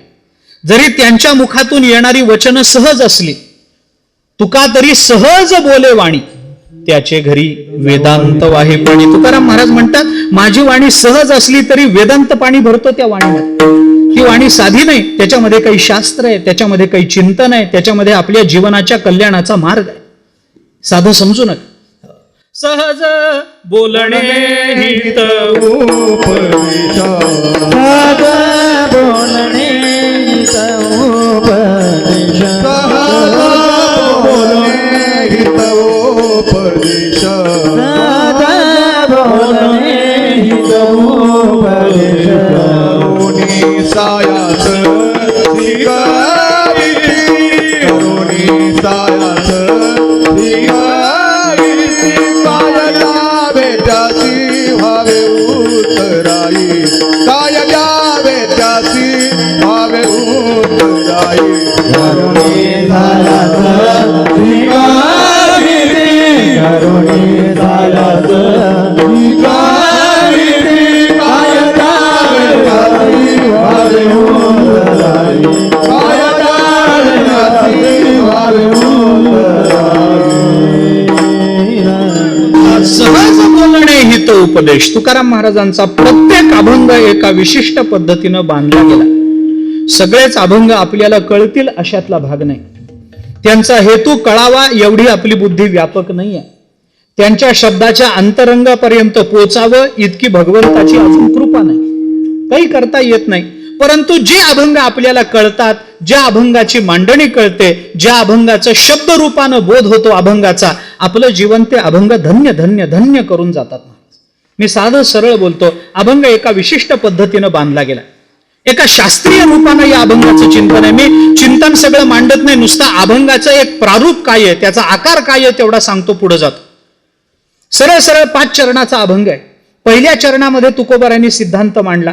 नंतरच्या 3 चरणामध्ये तुकाराम महाराजांनी त्या सिद्धांताच्या सिद्धीकरता युक्तिवाद दिले आणि शेवटच्या चरणामध्ये त्या युक्तिवादाकरता प्रमाण दिलंय. विधांत त्याच्याकरता युक्तिवाद, लक्षण आणि लक्षणानंतर प्रमाण. लक्षण आणि प्रमाण सांगितल्याशिवाय सिद्धांत सिद्ध होत नाही असा वेदांताचा विचार. नाही प्रतिज्ञा मात्रेण वस्तुसिद्धी अपितु लक्षण प्रमाणाभ्याम वस्तुसिद्धी असं त्याचं ते शास्त्रीय वचन आहे. परंतु मला आता ते शास्त्रामध्ये जास्त अडकायचं नाही. एक सिद्धांत सिद्ध करता मी जेव्हा काहीतरी आपल्याला सांगतो, एखादा विचार एखादं वाक्य मी बोलतो, तेव्हा ते वाक्य सिद्ध करण्याची जबाबदारी ऐकणाऱ्याची का बोलणाऱ्याची? मी तुम्हाला असं सांगतो की अमुक अमुक गोष्ट खोटी आहे, अमुक अमुक गोष्ट खरी आहे, असं मी जेव्हा तुम्हाला म्हणतो तेव्हा ते खरं आहे हे जर तुम्ही मला विचारलं तर मला सिद्ध करता आलं पाहिजे का नाही हे खरं आहे म्हणून? ही जबाबदारी श्रोत्याची नसते. श्रोता कानावर पडेल ते ऐकतो, त्याला काही घेणं देणं नसतं. वक्त्याची जबाबदारी आहे की तो जे बोलेल त्याला सिद्ध करता आलं पाहिजे. आणि एक वाक्य बोलू का क्षमा मागून? एक वाक्य बोलतो महाराज क्षमा मागून. आपल्याला जे सिद्ध करता येतं तेच बोलावं. विठ्ठला विठ्ठला विठ्ठला विठ्ठला विठ्ठला विठ्ठला विठ्ठला विठ्ठला विठ्ठला विठ्ठला. सांगोवांगीचं बोलण्यात तात्पर्य नसतं. आपल्याला जे सिद्ध करता येतं तेच आपण बोलावं. आपण म्हणजे कीर्तनामध्ये बरं तेच बोलावं. फापट पसारा बोलण्यामध्ये अर्थ नाही. मी कशा करता बोलतो ते ऐका. माझा मुद्दा असा चाललाय की तुकाराम महाराजांचा अभंग आहे. एक वचन पहिलं जे चरण आहे ते एक सिद्धांत मांडणार आहे. नुसता सिद्धांत मांडून चालत नाही. तो सिद्धांत सिद्ध करण्याकरता काही लक्षणं सांगितली पाहिजेत, काही युक्तिवाद केले पाहिजे. आणि त्या युक्तिवादाला नुसते युक्तिवाद देऊन चालत नाही, त्याला काही प्रमाण पाहिजे. ते प्रमाण दिलं पाहिजे. तुकोबाराय प्रस्तुत अभंगामध्ये पुराणाचं प्रमाण देतात. तुका म्हणे नाही विश्वास ज्या म्हणे पहावे पुराणी विचारोनी. पुराणाचं प्रमाण काढून तुकाराम महाराजांनी दिलं. सिद्धांत, युक्तिवाद आणि प्रमाण अशा 3 अंगानं तुकाराम महाराजांनी या अभंगाची मांडणी केली, रचना केली. मग अधिक बोलणार नाही. त्या मांडणीच्याही अंतरंगामध्ये जाण्याचं कारण नाही. तुकोबाराय या अभंगामध्ये सिद्धांत मांडतात. प्रेमभाव हे त्याचं कारण सांगतात. का परमात्मा भगवत रूपात आणि संत रूपात अवताराला येतो, तुकोबाराय त्याचं कारण सांगतात. प्रेमभाव माझ्या विठोबाचा कैसा प्रेमभाव. प्रेमभाव हे कारण तुकोबारायांनी सांगितलं. पण मी थोडंसं पुढं बोलतो. प्रेमभाव हे कारण आहे, गोष्ट खरी. पण नुसता प्रेमभाव जर या अभंगातला घेतला तर त्याला काही अर्थ नाही. नुसत्या प्रेमभावानं काही होत नाही. नुसतं प्रेम आहे प्रेम आहे प्रेम आहे प्रेम आहे, काही उपयोग नाही त्याचा. नुसतं माझं फार प्रेम आहे, बायको नवऱ्याला म्हणते माझं तुमच्यावर फार प्रेम आहे हो, काय उपयोग त्याचा? म्हणजे 10-15 हजारला मरणच की नाही. दसरा दिवाळीला जर बायको म्हणाली मला तुम्हाला माझं फार प्रेम आहे, पुरणाची पोळी करू का, समजावं एखादं दागिन्याचं मरण आहे का नाही? असं आहे का नाही? मग प्रेम नाही का? प्रेमभाव या शब्दाला काय अर्थ आहे? नुसता प्रेमभाव घेऊन चालणार काय? नुसता भाव घेऊन काय फरक पडणार आहे अंतरंगात? सांग. एका माणसाने कीर्तनामध्ये ऐकलं, भाव ठेवावा सगळं खरं, एक भाव चित्ती न लगे काही युक्ती. बाबा बस दुसरं काही लागत नाही, काही न लगे एक भावाची कारण. बस तुका म्हणे आण विठोबाची. अरे काही लागत नाही, एक भाव ठेवला की सगळं मिळतं. गोष्ट खरीच आहे, काय खोट आहे? घरी गेला, कीर्तन झाल्यावर घरी गेला, बायकोला सांगितलं भूक लागली, वाढ काहीतरी. बायको म्हणाली करते, करून वाढते, पण घरात तांदूळाचा दाणा नाही. काय करून वाढू तुम्हाला? आधी काहीतरी आणून द्या, तांदूळ आणून द्या, कणिक आणून द्या, काही पीठ आणून द्या, तर तुम्हाला भाकरी पोळी करून घालते मी. तो म्हणाला अगं मी आत्ता कीर्तनामध्ये ऐकलंय भाव ठेवला की सगळं मिळतं. तू फक्त भाव ठेव. आपल्या घरामध्ये तांदूळ नाही ना, तू घरात तांदूळ आहेत एवढा भाव ठेव, सगळं होतं. घरी तांदूळ आपसूक चालत येते. ती हुशार होती, ती कीर्तन ऐकणारी होती, ती काही साधी नव्हती, ती कीर्तनावूनच आली होती. ती म्हणाली अहो मग बर भावच ठेवायचा असेल तर तांदूळाचा ठेवण्यापेक्षा माझं पोट भरलं एवढा भाव ठेवा ना, सगळी स्पीड संपून. नुसत्या प्रेमभावाने काय भागणार आहे महाराज? माझ्या विठोबाचा कैसा प्रेमभाव. म्हणून प्रेमभाव या शब्दाची या अभंगातली जी किंमत आहे ना, ती प्रेमभाव या शब्दानं कळत नाही. प्रेमभावाबरोबर आणखीन एक शब्द या चरणामध्ये येतो, त्या चरणाच्या अनुषंगानं प्रेमभावाची किंमत आपल्याला कळते. कोणता शब्द सांगून जातो? कोणता शब्द? माझ्या विठोबाचा कैसा प्रेमभाव. पुढं बस थांबा, आपणची. बस का आपणची शब्द प्रेमभावाला जोडला म्हणून प्रेमभावाची उंची वाढली. आपणची शब्दानच प्रेमभावाचं मूल्य कळतं, नाहीतर प्रेमभाव शब्दाला वजन नाही महाराज. का नाही? कारण सिद्धांत सांगतो जिथं खरा प्रेमभाव आहे तिथं सगळं आपणची करावं वाटतं म्हणून. जिथं आपणची मनुष्य करतो तिथंच खरा प्रेमभाव हे कळतं. नाहीतर प्रेमभाव नुसती बोलायचीच गोष्ट. माझं फार प्रेम आहे, फळीवरचा स्टो काढून द्या. माझं फार प्रेम आहे, त्याच्या पेटवा. माझं फार प्रेम आहे तुमच्यावर, चहाचा आदन ठेवा. माझं तुमच्यावर फार प्रेम आहे, त्याच्यामध्ये साखर टाका. माझं तुमच्यावर फार प्रेम आहे, त्याच्यावर चहाची पत्ती टाका. माझं तुमच्यावर फार प्रेम आहे, दूध टाका. माझं तुमच्यावर फार प्रेम आहे, कपात गाळा. माझं तुमच्यावर फार प्रेम आहे, मला आणून द्या. आणि माझं तुमच्यावर फार प्रेम आहे, उरला तर तुम्ही प्या. अरे प्रेम आहे म्हणत कधी काटा काढून जाते बायको, पत्ता लागत नाही हो. आणि कशाचं प्रेम आलं? प्रेम बोलायची गोष्ट नाही महाराज. प्रेम नाहीये सांगता बोलता दाविता, अनुभव चित्ता चित्त जाणे, तुकोबाराय बोलतो. प्रेम बोलायची गोष्ट नाही. मग अंतःकरणातलं प्रेम हे कृतीतून जोपर्यंत अभिव्यक्त होत नाही तोपर्यंत त्या प्रेमाचं मूल्य नाही. विठ्ठला दृष्टीने जर विचार केला तर प्रेमभाव आपणची, जिथं खरा प्रेमभाव असतो तिथं सगळं आपणची करावं वाटतं. उदाहरण देऊ साधं. घरामध्ये मूल पाळण्यामध्ये झोपलेलं असतं. नवरा कामावर गेला, बाकीची मुलं शाळेत गेली, घरात दुसरं तिसरं कोणी नाही, आई स्वयंपाक घरामध्ये काम करते. तेवढ्यात ते मूल जागं होतं. आई जवळ नाही म्हटलं की रडायला लागतं. मुलाचा आवाज कानावर पडल्याबरोबर आई काय करते? आई काय करते? रस्त्यावरून जाणाऱ्या बाईला सांगते काय, बघ ग माझ्या मुलाला काय झालं म्हणून. दुसऱ्या कोणत्या बाईला सांगते का? नंदेला सांगते का? जावेला सांगते का? इतर कुणाला सांगते का? नाही. मुलाचं रडणं कानावर पडल्याबरोबर हातातलं सगळं काम सोडते आणि आपणची. का आपणची जाते? कारण खरा प्रेमभाव आहे म्हणून. मुलाबद्दल मातेच्या अंतःकरणामध्ये खरा प्रेमभाव आहे म्हणून आपणची धावत जाते, ती दुसऱ्याला सांगत नाही. तसा परमात्म्याचा प्रेमभाव आहे म्हणून आपणची देव होय, आपणची गुरु होय. तोच परमात्मा. उदाहरणं पुष्कळ आहेत. परमात्म्याला आपणची करावं वाटतं सगळं. किती उदाहरणं, तर जास्त कथा सांगण्यात लांब वेळ घेत नाही मी आपला. म्हणून आपणची प्रेमभाव या दोन्ही शब्दाचं वजन कळावं, आपणची या शब्दाचं महत्व कळावं. अभंग सरळ सरळ सोडवून देतो आणि नंतर माझ्या चिंतनाकडे लवकर प्रवृत्त होतो. ऐका, तर जास्त बोलणारच नाही, वेळेच्या मर्यादेत सोडणार. तर काय सांगत होतो? तर आपणची म्हणून अभंग सोडून देतो. सोडवून देतो म्हणजे काय, मी फार मोठा तज्ञ अशातला भाग नाही, मला जे कळलं तेवढं सांगतो. म्हणून या अभंगातल्या प्रत्येक क्रियापदाला आपणची शब्द जोडला की प्रेमभाव या शब्दाचं महत्व कळतं. ऐका, मी सरळ सांगतो, आपल्या प्रत्येक क्रियापदाला आपणची शब्द जोडला की प्रेमभावाचं महत्व कळतं. सोडून देतो. पढिय देहभाव पुरवी वासना. पढिय देहभाव वासना आपणची पुरवी. अंतिते आपणापाशी आपणची न्यावे. मागे पुढे सांभाळीत आपणची उभार आहे. आलिया आघात आपणची निवारावे.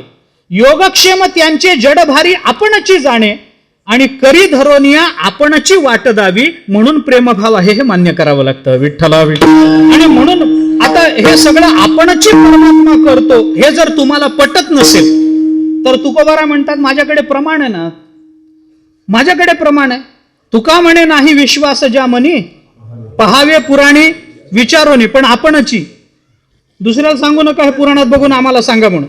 हे आपणची विचारोनी पहावे तर पटतं, नाही तर पटत नाही. लक्षात घ्या, आपणची परमात्मा सगळं करतो, आपणची करतो महाराज. नाही तर त्याला काय अडलंय मला सांगा ना. बसल्या जागी संकल्पानं सगळं करता येतं. एके दिवशी त्या बिरबलांनी बादशहाकडे गोकुळाष्टमीची रजा मागितली.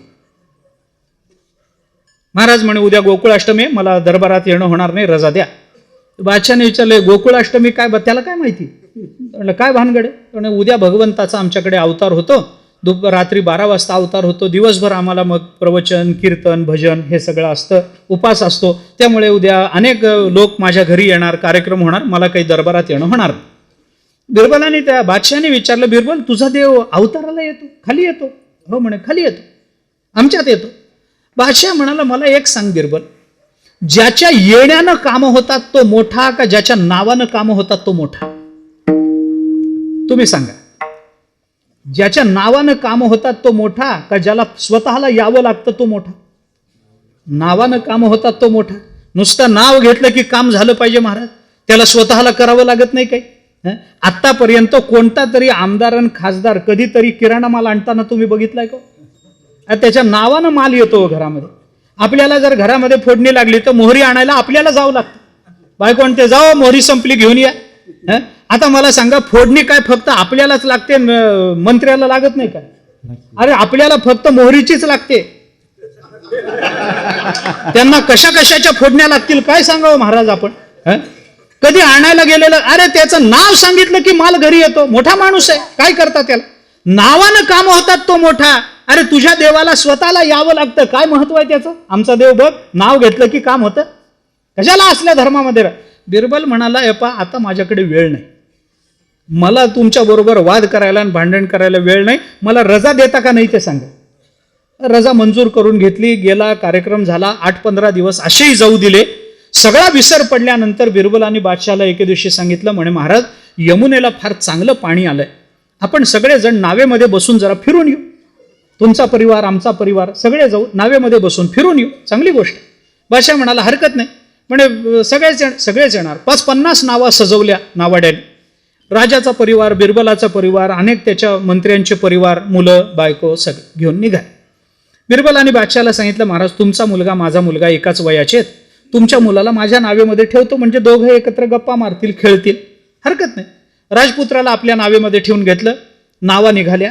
राजालाही काही वाटलं नाही, शेजारी नाव आहे, काय एवढं त्याच्यामध्ये. नावा निघाल्या. यमुनेच्या मध्यात प्रवाहात नावा आल्या. त्याबरोबर बिरबलांनी काय केलं, त्या राजपुत्राला नावेमध्ये लपवून ठेवलं. एक मोठा दगड घेऊन पाण्यामध्ये टाकला. अरे राजपुत्र बुडाला बुडाला बुडाला बुडाला आरडाओरडा केला. शेजारी राजाची नाव, बादशाची नाव शेजारी. बादशाने बघितला, राजपुत्र बुडाला, माझा मुलगा पडला, पाण्यात पडला, पाण्यात पडला. इकडं तिकडं बघितलं, सरळ उठला, उडी मारली. खाली जाऊन बघतो तर एवढा मोठा दगड. वर आला, रागावला, बिरबल, तुला काही कळतं का नाही, काही अक्कल आहे का नाही? अरे मी राजा आहे, माझी थट्टा करतात अशी. माझ्या काळजाचा ठोका चुकला, मुलगा पाण्यात पडला म्हणल्याबरोबर. अरे मेला असता काय झाला असतं तर राज्याला वारस कोण? हे काय पद्धत आहे थट्टा करायची? एवढा मोठ्या प्रधान पदावर गेलास आणि अजूनही सामान्य थट्टा करतोस, हे काम आहे का तुझं? तो म्हणाला, महाराज, गंमत केली, चुकून झालं, राहू द्या. काय एवढं राहू द्या म्हणजे काय? मला काही झालं असतं तर? अरे माझा मुलगा पडला म्हणल्याबरोबर माझा ठोका चुकला, मला काही. बरं महाराज, वर या, अंग कोरडं कर. कशाचं वर या? तुला काहीच कसं वाटत नाही? बादशाह बोलायला लागला. बिरबलाने त्याला वर घेतलं, दुसरे कपडे दिले, सगळं दिलं कोरडं. राजा बसला. अंगात क्रोधाचा पारा उतरला नव्हता. ही काय पद्धत आहे का? ही काय अशी काय थट्टा करायची असते का? अमुक आहे का, तमुक आहे का? बिरबल म्हणाला, महाराज, मला क्षमा करा, पण मला एका प्रश्नाचं उत्तर द्या. तुमचा मुलगा पाण्यात पडला हे कळल्यानंतर आमच्यासारखे इतके मंत्री होते ना, कुणालाही म्हणायचं, बघ बाबा, बघ उडी मारून बघ, माझा मुलगा पडला. नाही, ज्यांचं सबंध आयुष्य या पाण्यामध्ये गेलं ते 50 नावाडी आपल्या बरोबर आहे. कुणालाही म्हणायचं, बघा रे, माझा मुलगा पाण्यामध्ये पडला, जरा बाहेर काढून द्या. त्यांनी पटकन काढून दिला असता. तुम्हाला उडी मारायचं काय कारण? बादशाह म्हणाला, अरे माझा मुलगा पडला हे कळल्यावर मला काही सांगायचं सुचलंच नाही, मीच उडी मारली. बिरबल म्हणाला, आमच्या देवाचं असंच आहे, म्हणून त्याला यावं लागतं. आमच्या देवाचं असंच आहे, माझ्या भक्ताला अडचण पडली म्हणल्यानंतर परमात्मा नाव सांगून कामं करून घेत नाही, आपणची खाली येतो. विठ्ठला विठ्ठला सांगतो, आपणची देव होय गुरु. अरे प्रेमभाव असेल तर हरकत नाही, पण आपणची शब्दाने त्या प्रेमभावाची उंची तुकाराम महाराजांनी वाढवली. तुकाराम महाराज म्हणतात, असा हा परमात्मा आपल्या करता म्हणून देव रूपाला आणि आपल्या करता म्हणून गुरु संत रूपाला, आपल्या करता म्हणून अवताराला येतो. अभंगाच्या पहिल्या माझा विठोबाचा कैसा प्रेम भाव, माझा विठोबाचा कैसा प्रेम भाव, प्रेम भाव विठोबाचा कैसा प्रेम बरं बोलतात, माझ्या विठोबाचा कैसा प्रेमभाव, आपणची देव होय गुरु. माझ्या विठोबाचा. आणखीन एका अंगानं या अभंगाचा विचार करणं शक्य आहे. सगळाच विचार नाही, पण थोडासा विचार बोलून जातो. अभंगामध्ये तुकाराम महाराजांनी, मला सगळाच विचार करायला सवड नाही आहे, तेवढा वेळही माझ्या 5च्या 5 चरण सोडवणं तेवढा वेळ माझ्या हातामध्ये नाही आहे. त्यामुळे एका चरणाचाही सगळा विचार करण्या एवढा वेळ माझ्या हातात नाही. त्यामुळे मला सगळंच बोलायचं नाही, थोडं बोलायचं आहे, फार बोलत नाही. अभंगाचा पहिला शब्द तेवढाच बोलतो. पहिला शब्द कोणता? माझ्या. बस तेवढंच सांगतो. माझ्या, एवढाच माझ्या कीर्तनाचा विषय आहे. एवढंच बोलायचं. माझ्या काय आहे ऐका. माझं कुणाला म्हणावं याचं दिग्दर्शन या अभंगामध्ये तुकोबाराय करतात. माणसाच्या जीवनामध्ये आज जे काही दुःख येतं त्यातलं बहुतांश दुःखाचं कारण शोधायचा जर आपण प्रयत्न केला तर त्याचं एकच कारण आपल्या हाताला लागतं, ते म्हणजे नको त्या माणसाला माझं म्हणण्यामुळे ही सगळी दुःख आपल्याला मिळतात. माणसाच्या जीवनातल्या बहुतांश दुःखाचं कारण जर काही असेल तर माझं म्हणण्याची आपली आलंबनं चुकली आहेत महाराज. नको त्याला माझं म्हणण्यात आमचं आयुष्य गेलं. घर माझं, शेती माझी, बैल माझा, मुलगा माझा, बायको माझी, अमुक माझं, तमुक माझं, हे करण्यामध्ये आयुष्य गेलं. त्याच्यानं आम्ही दुःखी झालो, नाहीतर आम्ही दुःखी नव्हतो. मुक्त होता परी बळे झाला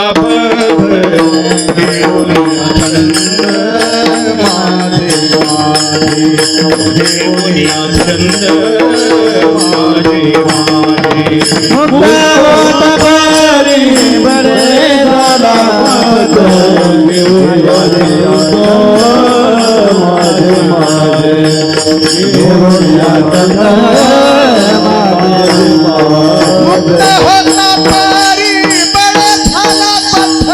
घेवनिया छंद माझे माझे घेवनिया छंद माझे माझे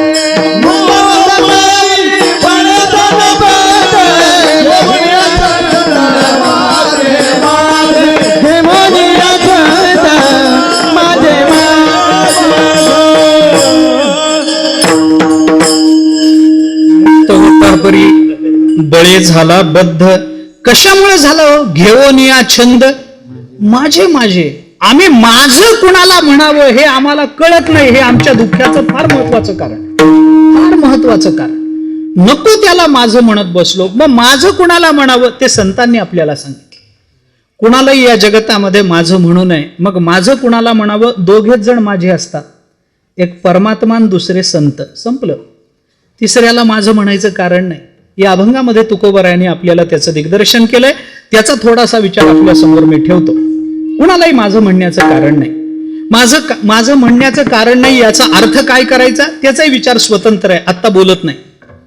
आम्ही कुणाला माझं म्हणतो, कुणालाही म्हणतो माझं म्हणू नये. मग कुणाला म्हणावं? एकतर देवाला म्हणावं. माझ्या विठोबाचे नाम अट्टहासे उच्चारण माझ्या विठोबाचे.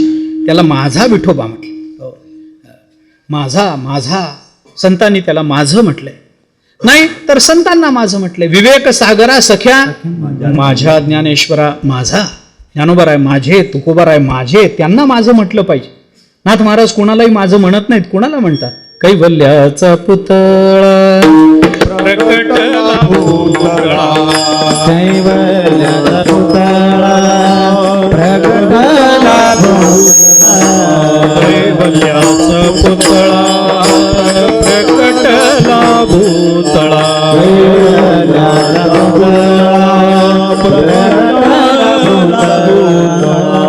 धन्याचा जिव्हाळा ज्ञानोबा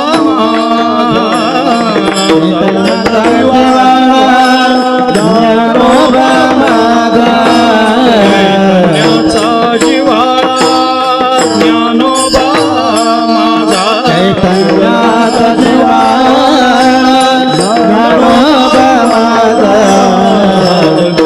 माय बाप दरुशने हरे ताप सर्वाभूते सुखरूप ज्ञानोबा माझा. प्रत्येक चरणाच्या शेवटी एकच शब्द बोलतात, ज्ञानोबा माझा.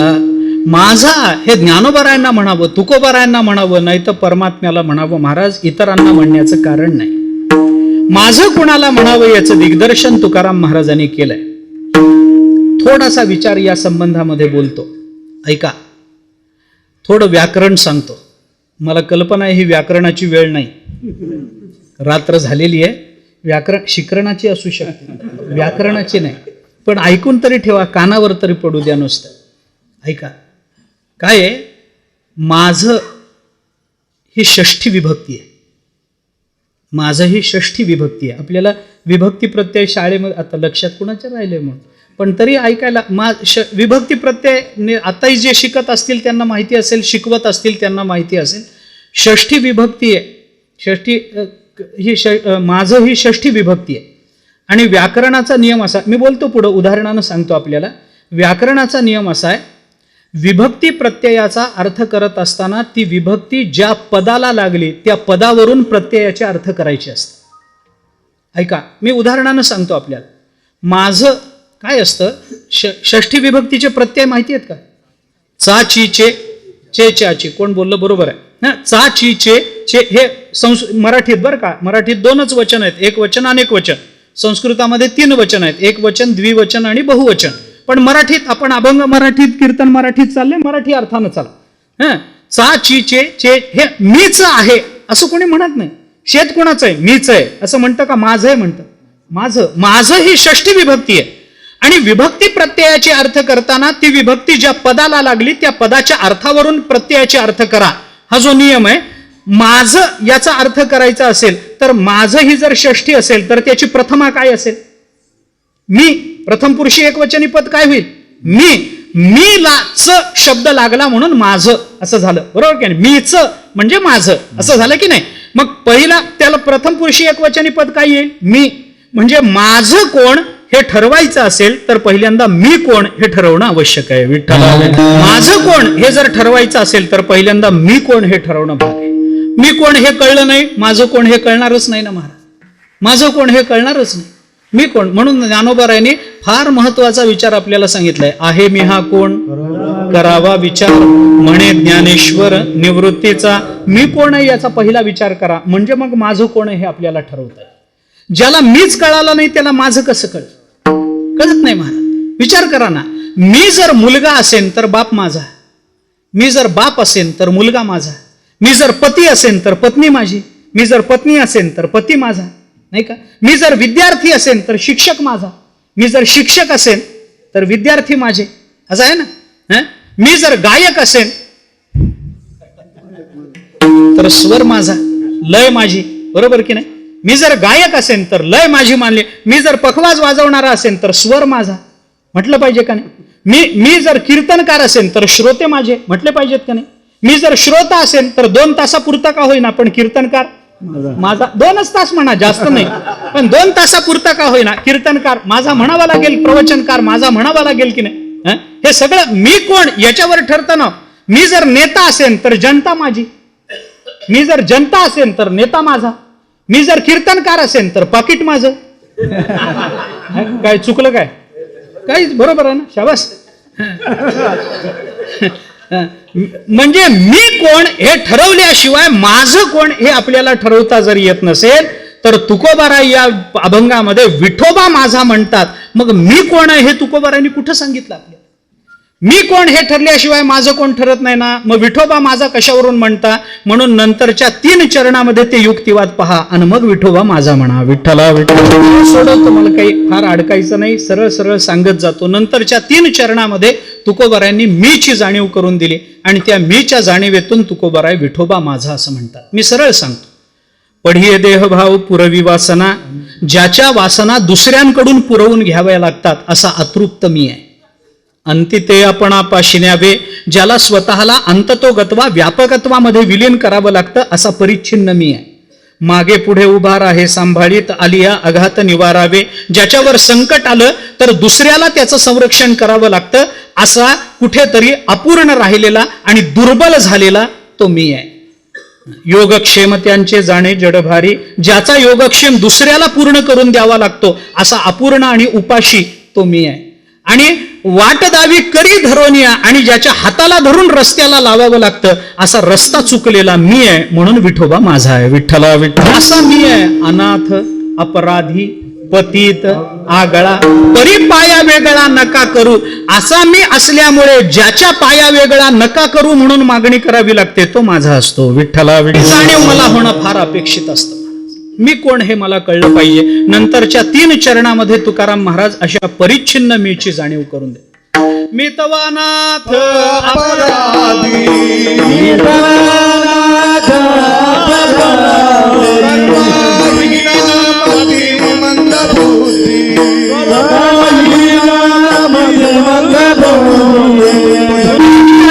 गाईले गीत धरिले लाज सांडिले हित, नावडे पुराण बैसले संत. मग काय केलं मी? केली बहुत परनिंदा. मी कोण याचं चिंतन तुकोबाराय करतात. आणि असा मी असल्यामुळे मला तारणारा दुसरा कोणीच असू शकत नाही. म्हणून माझ्या विठोबाला माझं म्हणावं हा एक विचार झाला. दुसरं एक चिंतन त्याच्या बरोबरीने सांगतो, विचार करून पहा. माझं ही षष्ठी विभक्ती आहे, गोष्ट खरी आहे. प्रत्येक विभक्ती प्रत्ययाचा हेतू दिलाय व्याकरणाने. पंचमी कशा करता, चतुर्थी कशा करता, द्वितीया कशा करता, सप्तमी अष्टमी कशा करता. तसं षष्ठी विभक्ती ही संबंध दाखवणारी विभक्ती आहे. संबंध दाखवणारी षष्ठी विभक्ती आली की संबंध आला. हा माझा आहे असं म्हटलं की कोण? मग भाऊ आहे, अमुक आहे, तमुक आहे, हे आहे, ते आहे, काहीतरी संबंध तुम्हाला सांगावे लागतात. षष्ठी विभक्ती संबंध दाखवत असते. संबंध दोन प्रकारचे, ऐका. एक सामान्य संबंध आणि दुसरा विशेष संबंध. ओके, सामान्य चिंता नाही, काही फार नाही, उदाहरणानं सांगतो मी आपल्याला. एक सामान्य संबंध आणि दुसरा विशेष संबंध. सामान्य संबंधाला विशेष संबंधाची नेहमी अपेक्षा असते. विशेष संबंधाच्या जोडीशिवाय सामान्य संबंध कळत नसतो. उदाहरण सांगतो मी आपल्याला. कल्पना करा, रात्रीचे 2 वाजलेत, तुम्ही घरामध्ये झोपलाय. झोपल्यानंतर अचानक दरवाजा वाजला, खट खट खट खट खट दरवाजा वाजला. दरवाजा वाजल्याबरोबर लगेच उठून उघडता का? नाही. आतून एक प्रश्न विचारतो, कोण आहे? कोण आहे म्हटलं की बाहेरचा माणूस म्हणतो मी आहे. मी आहे म्हटलं की उघडता का? नाही. मग काय विचारता? मी कोण? आता मला सांगा, कोण आहे? मी आहे. मी आहे कोणी म्हणू शकतं ना. दरोडेखोर म्हणू शकतो मी आहे, चोर म्हणू शकतो मी आहे, तुम्हाला मारायला आलेला मारेकरी म्हणू शकतो मी आहे, बायको म्हणू शकते मी आहे, मित्र म्हणू शकतो मी आहे, मुलगा म्हणू शकतो मी आहे, मेहुणा म्हणू शकतो मी आहे, कोणी म्हणू शकता ना मी आहे म्हणून. मग मी आहे म्हटलं की मनुष्य उघडत नाही. मग मी कोण? मग तो म्हणतो तुमचा मेहुणा. मग किती रात्र झाली तरी उघडावं लागतं. त्याला इलाजच नाही ना, नातच तसं आहे, त्याला काय करतो? त्याला इलाज नाही, ते उघडावंच लागतं. आता मग रात्री 2 वाजू नाही 3 वाजू. मी का सांगतो? नुसतं मी आहे एवढं बोलून हा सामान्य संबंध झाला. मी तुमचा मेहुणा आहे या विशेष संबंधाची त्याला जोड लागत असते. ऐका, नुसतं मी आहे म्हणून चालत नसतं. मी किती उदाहरणं आपल्याला सांगू. आम्हाला अनुभव आहेत. वारीमध्ये वाळवंटात कीर्तन असतात. कार्तिक वारीला वाळवंटामध्ये कीर्तन असतात आमची. कीर्तनाला खूप गर्दी. आता आमच्याच असते असं नाही, सगळे आता वारीचेच दिवस आहेत. पंढरपूर सारखं क्षेत्र आहे, सगळेच कीर्तन ऐकायला आलेले असतात. वाळवंटामध्ये सगळे येतात कीर्तन ऐकायला. ऐकण्याबद्दल माझं काहीच म्हणणं नाही. मोठ्या संख्येने लोक जमतात, हजारोच्या संख्येने वाळवंटात कीर्तन ऐकतात, काही म्हणणं नाही. कीर्तन झाल्यानंतर पाया पडायची फार मरमर असते. कशा करता मला अद्याप कळलं नाही. आमच्यासारख्याच्या पाया पडून काय मिळणार आहे? काय मिळणार? काय मोक्ष? आम्हालाच मिळालं नाही, तुम्हाला काय मिळेल? काय मिळणार आमच्यासारखं? अरे मी तुमच्यासारखाच माणूस आहे, कंबर बांधून पटका बांधून फक्त कीर्तन करतोय आणि तुम्ही ऐकताय एवढंच आहे. माणसासारखा माणूस आहे. पाया पडण्यासारखं काय हो? काय आमच्यासारख्या? मी तुम्हाला पाया पडण्याची स्थानं सांगतो ना, तिथं जाऊन पाया जा ना. आळंदीला जा, देहूला जा, पैठणला जा, तेरला जा, पंढरपूरला जा. ही पाया पडायची ठिकाणं आहेत. नाही जाणं होत. घरामध्ये ज्ञानेश्वरी आहे, घरामध्ये गाथा आहे, पाया पडायची स्थानं आहेत. ती आमच्यासारख्याच्या पाया पडून काय मिळणार? माणसाच्या पाया पडून काही मोक्ष मिळतो काय? कशा करता ती धडपड असते मला कळत नाही. पण असते एवढी गोष्ट खरी, असते एवढी गोष्ट. ती पाया पडायला. मी काही कुणाच्या श्रद्धेला नावं ठेवत नाही. कुणाच्या श्रद्धेचा अपमान करायचं काही मला स्वातंत्र्य नाही आणि मी ते घेऊही इच्छित नाही. ज्याची त्याची श्रद्धा जिथे असेल तशी असेल. लोक पाया पडतात, सांगतात महाराज 2 तास तुमचं ऐकलं, डोक्यात ठेवलं, तुमचं तुम्हाला, आम्ही चाललोय. पाया पडतात लोक, त्याला कोण काय करणार? काही मला काही कुणाचा अपमान करायचा नाही, काही नाही. साधा विचार आहे. पाया पडतात. काय ते निघालं की मध्ये येतात, आडवे येतात, हात घालतात. काही काही लोकांना जाणाऱ्या महाराजाच्या पायात हात घालून त्याला तोंडावर उलथ पाडल्याशिवाय वारीचं पुण्यच मिळत नाही. काय भानगड आहे कळत. त्यांना वारी झाल्यासारखंच वाटत नाही. 4-2 महाराज तरी तोंड घशी पडावे, मग याला वाटतं चला काही कृपा झाली बाबा. कशा करता? पण पडतात. ठीक आहे, पडेनात का? मला त्यालाही काही विरोध नाही. चला ठीक आहे बाबा, काही नाही. बरं, पाया पडतात आणि एवढ्या गर्दीत विचारतात महाराज ओळखलं काय? ओळखलं काय? आता आपणही गडबडीतच असतो. कुठंतरी जायचं असतं, गर्दी झालेली असते, पटकन निघायचं असतं, गडबडीत. हा, ओळखलं, जय हरी जय हरी. तो लगेच विचारतो कोण आहे सांगा बरं. केवढी परीक्षा आहे. एखादा वृत्तीप्रवाहातला प्रमेय विचारलं तर पटकन सांगता येईल. हे कसं सांगायचं? कसं सांगायचं सांगा ना. कोण आहे सांगा बरं. कोण? आता कोण? कुणाला माहिती कोण आहे? रोज वेगळीकडे फिरावं लागतं, वेगळ्या रोज हजारो लोकांना भेटावं लागतं. रोज नवीन चेहरे आमच्या समोर येतात, रोज नवीन गाव असतं. अभंग जरी एकच असला तरी गाव हे नवीनच किंवा प्रत्येक वेळेला. अभंग एक का असेल पण गाव नवीनच नाव प्रत्येक वेळेला. रोज नवीन गाव, रोज नवीन चेहरे, रोज नवीन माणसं. कसं लक्षात ठेवायचं? कसं बाबा तू कोण आहेस म्हणून? बरं, काही काही वेळेला आपण प्रामाणिक असतो. तो विचारतो महाराज ओळखलं काय? त्याला प्रामाणिकपणानं नाही बाबा, चेहरा बघितल्यासारखा वाटतोय कुठेतरी, पण माफ करा मी काय ओळखलं नाही बरं तुम्हाला. प्रामाणिकपणाने सांगितलं की तो म्हणतो काय महाराज आमच्या घरी दूध पिऊन गेला तर आम्हालाच विसरला. तो महाराजाचं खाल्लेलं पिलेलं सगळं बाहेर काढतो. आमच्या घरी जेवण करून जाताना आम्हाला विसरता म्हणजे काय झालं? खादल्या पिदल्याचे राखेबा स्मरण. नामदेवरायांचा अभंग आहे.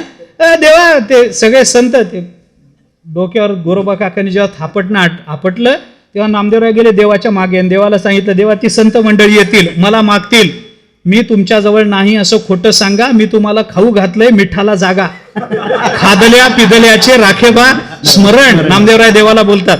वाचा ते सगळं प्रकरण, फार गोड प्रकरण.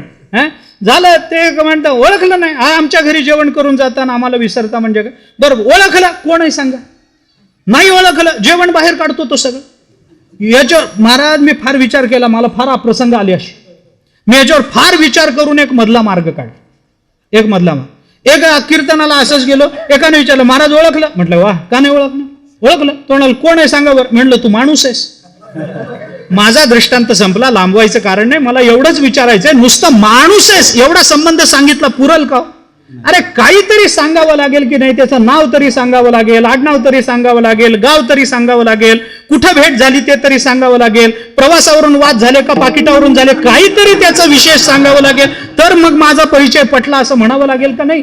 काहीतरी विशेष असेल. सामान्य संबंधाला विशेष संबंधाची जोड दिली पाहिजे. नुसता विठोबा माझा म्हणून चालत नाही. अरे विठोबा कुणाचा नाही सांगा ना, सगळ्यांचा आहे महाराज. ममाई वांशो जीवलोके म्हणतो तो परमात्मा गीतेमध्ये, कुणाचा नाही विठोबा.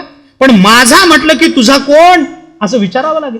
विठोबा माझा, पण तुझा कोण? मग सांगावं लागतं त्वमेव माता च पिता त्वमेव बंधुश्च सखा, काहीतरी सांग. विठ्ठल बाप माय चुलता, विठ्ठल भगिनी आणि भ्राता, विठ्ठले विनसाड नाही होता, तुका म्हणे आता नाही दुसरे. विठ्ठल बाप माय चुलता, विठ्ठल भगिनी आणि भ्राता, विठ्ठले विनसाड नाही होता, तुका म्हणे आता नाही दुसरे. विठ्ठल माझा म्हणताना माझा कोण सांगा ना. मग काहीतरी त्यांना सांगावं लागतं. विठ्ठल बाप मागे चुलता, विठ्ठल भगिनी आणि भ्राता, विठ्ठले विण चाड नाही गोता, तुका म्हणे आता नाही दुसरे. कृष्ण माझी माता, कृष्ण माझा पिता, काहीतरी विशेष सांगावं लागतं. हे विशेष सांगितल्याशिवाय माझं जर कळत नसेल तर तुकोबाराय माझ्या विठोबाचा म्हणतात. विठोबा तुमचा कोण? नंतरच्या 3 चरणामध्ये तो विशेष संबंध तुकोबारायांनी सांगितला आहे. विठ्ठला विठ्ठल. सरळ सरळ मी आपल्याला 3 चरणाचा विचार सांगून जातो. तुकोबाराय म्हणतात, पढिये देह भाव पुरवी वासना, माझ्या सगळ्या वासना मी न सांगता पूर्ण करणारा, असा तृप्त करणारा तो विठोबा माझा. अंती ते आपणा पाशी न्यावे, शेवटी आपल्याला माझ्या स्वतःच्या स्वरूपामध्ये सामावून घेणारा व्यापक विठोबा माझा. मागे पुढे उभा राहे सांभाळीत आलिया अघात निवारावे, माझ्या मागे पुढे वर खाली कुठेही मला संकट आलं तर सर्व संकटातून सांभाळून घेणारा, असा तारक असणारा तो विठोबा माझा. योगक्षेम त्यांचे जाणे जड भारी, त्या माझा योगक्षेम, माझं सगळं, माझं योग आणि क्षेम दोन्ही चालवणारा, असा तृप्त करणारा, पोषितो जगासी एकलाची, असा पोषण करणारा असा विठोबा माझा. आणि वाट दावी करी धरोनिया, आणि करी धरोनिया वाट दावी, असा मार्गदर्शक विठोबा माझा. म्हणून या सगळ्याला तुकाराम महाराजांनी माझा शब्द जोडला, माझ्या विठोबाचा. कारण का? तो मला हाताला धरून रस्त्याला लावतो.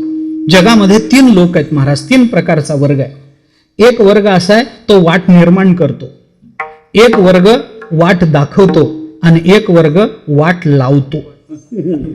ऐका, 3 प्रकारचे लोक आहेत या जगतामध्ये. परमात्मा कोण? वाट दावी करी धरोनिया, करी धरोनिया वाट दावी, आहा कटकटा ये ओखटे, मृत्यूलोकीचे उफराटे, येथ अर्जुना जरी अवचटे जन्मलासी तू, तरी झडझडोनी वहिला निघ, ये भक्तीची वाटे लाग, जिया पावसी अव्यंग निजधाम माझे, माझे अव्यंग निजधाम पावसी. याचा अर्थ तुकोबाराय म्हणतात, अंतिते आपणा पाशी न्यावे, आणि वाट दावी करी धरोनिया, ये भक्तीची वाटे लाग, या भक्तीच्या वाटेला लाग. हे संत महात्मे आपल्याला, परमात्मा आपल्याला सांगतो. आणि या सगळ्या कारणामुळे तुकोबाराय म्हणतात, माझ्या विठोबाचा. माझं कुणाला म्हणावं याचं चिंतन तुकाराम महाराजांनी प्रस्तुत अभंगामध्ये केलं.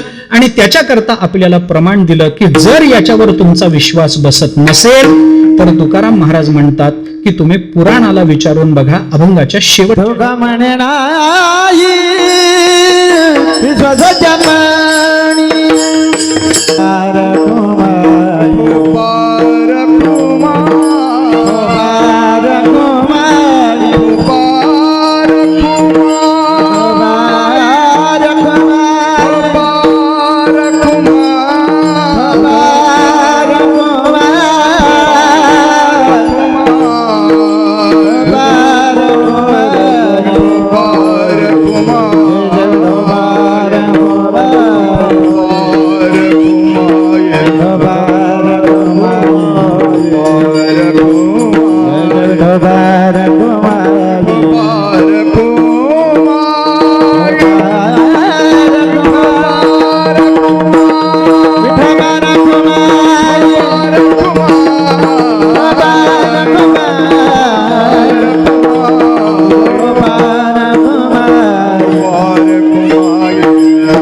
माझ्या विठोबाचा कैसा प्रेमभाव, माझ्या विठोबाचा कैसा प्रेमभाव, आपणची देव होय गुरु, पढिये देहभाव रविवासना, अंतिते आपणा पाशी न्यावे. जगद्गुरु संत श्रेष्ठ श्री तुकोबाराय या अभंगामधून आपल्याला माझं कुणाला म्हणावं हे सांगतात. कारण माझं म्हणण्याचा अंदाज जर चुकला तर माणसाच्या जीवनात हातात पदरात दुःखाशिवाय दुसरं काही पडत नाही.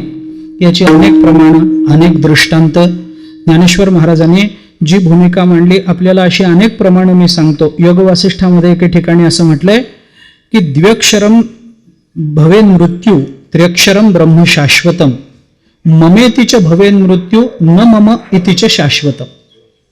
योग वासिष्ठ असं म्हणतं, 2 अक्षर म्हणजे मरण आणि 3 अक्षर म्हणजे ब्रह्मस्वरूपता.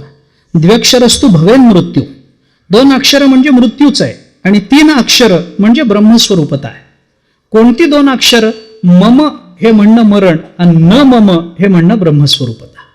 मम माझं म्हटलं की मरण आणि माझं नाही म्हटलं की ब्रह्मस्वरूपता. माझं नाही म्हणता आलं पाहिजे. ज्ञानोबारायांनी हीच भूमिका आपल्याला ज्ञानेश्वरीमध्ये सांगितली. आपणची विऊनी दुहिता की न मम म्हणे पिता, तो सुटे की प्रतिग्रहिता जावई शिरके. ज्ञानोबाराय उदाहरण देतात. बाप मुलीला वाढवतो, ज्ञानोबारायांचं उदाहरण आहे. मुलीला जन्म देतो, वाढवतो, लग्नाचं वय झालं की तिच्याकरता चांगला एखादा वर बघतो, तिचं लग्न लावतो. आणि लग्नामध्ये सगळ्यात महत्वाचा विधी कोणता? कन्यादान. सगळ्यात महत्वाचा विधी कन्यादान. या कन्यादानाच्या विधीमध्ये तो बाप त्या मुलीच्या संबंधानं म्हणतो की आता ही माझी राहिली नाही, न मम आता ही माझी राहिली नाही असं म्हणणारा बाप सुटून जातो आणि हे माझी झाली म्हणणारा जावई 7 जन्माचा अडकून पडतो. न मम म्हणे पिता तो सुटे, न मम म्हणणारा पिता तो सुटून जातो. आणि प्रतिग्रहिता म्हणजे स्वीकारणारा, प्रतिग्रहण करणारा, असा जो स्वीकारणारा माझं म्हणणारा जो जावई असतो तो मात्र अडकून पडतो. तो प्रतिग्रहिता जावई शिरके, तो जावई मात्र त्याच्यामध्ये अडकून पडतो. बरं एका जन्माचा नाही हो, 7 जन्माचा. बरं 7च जन्माचा नाही हो, प्रत्येक वर्षाला रिचार्ज मारणं चालूच आहे. दर ज्येष्ठ पौर्णिमेला त्या वडाच्या झाडाला दोरे गुंडाळून काय येते? जन्मोजन्मी हाच पती मिळावा.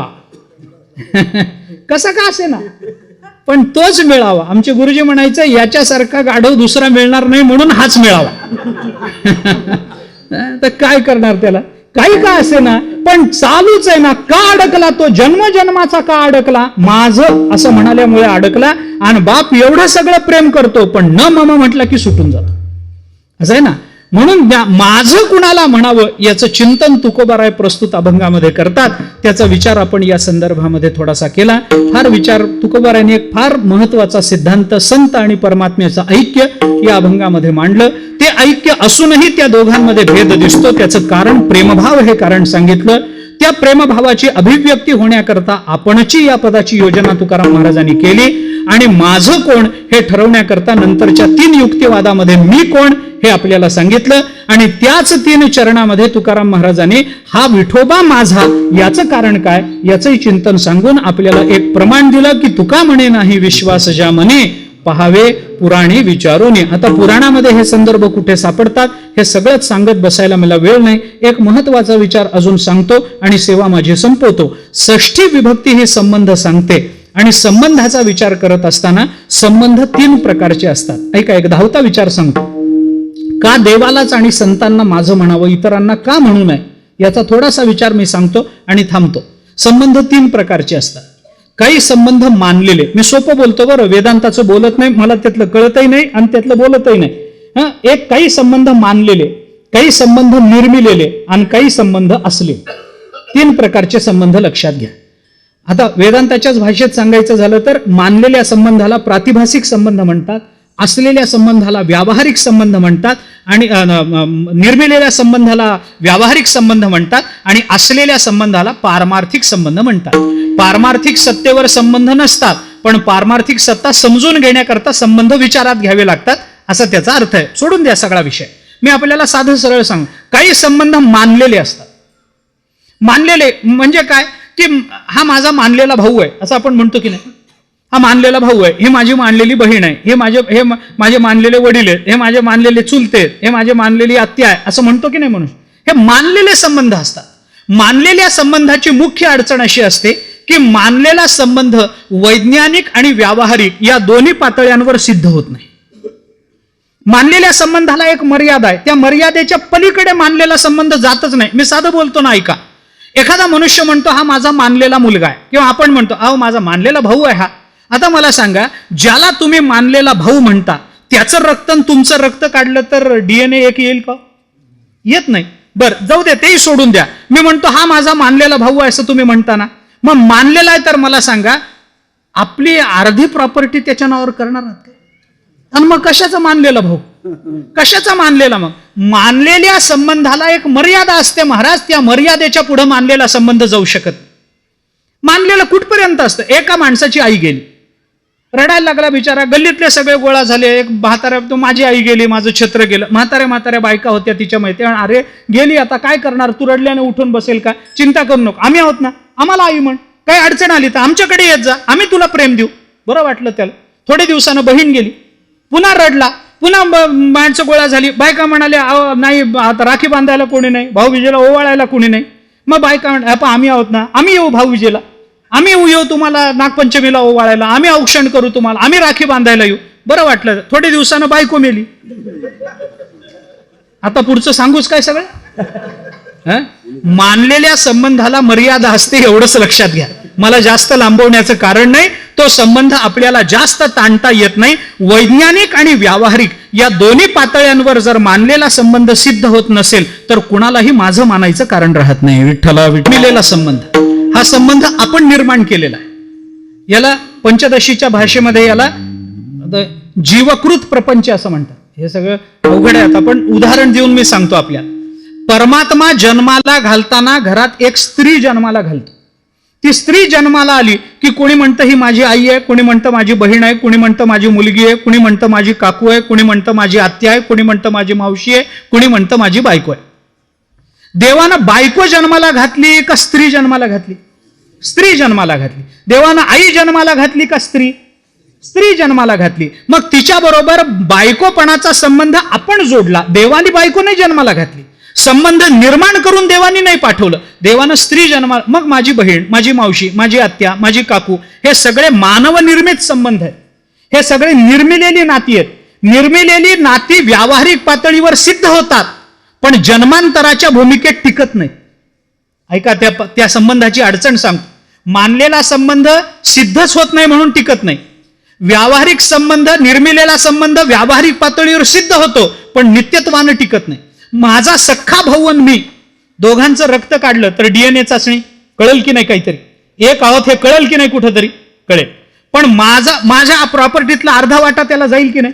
जाईल. व्यावहारिक पातळीवर हा संबंध सिद्ध होईल पण मी आपल्याला असं विचारतो की हा भाऊ जरी या जन्माचा असला तरी पुढच्या जन्मी हाच मिळेल, नियम आहे काय?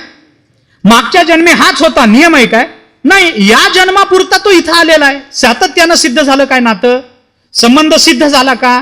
व्यवहाराच्या पातळीवर सिद्ध झाला पण काळाच्या पातळीवर हा संबंध सिद्ध होत नसतो. काळाच्या पातळीवर हा संबंध सिद्ध होत नाही. एका मर्यादेपर्यंत, या जन्मापर्यंत. महाभारतामध्ये एक वचन आहे, यथा काष्ठमच समेयाता महोदधो व्यपेत्य तु समेयाताम तद्वद भूत समागमः असं वचन.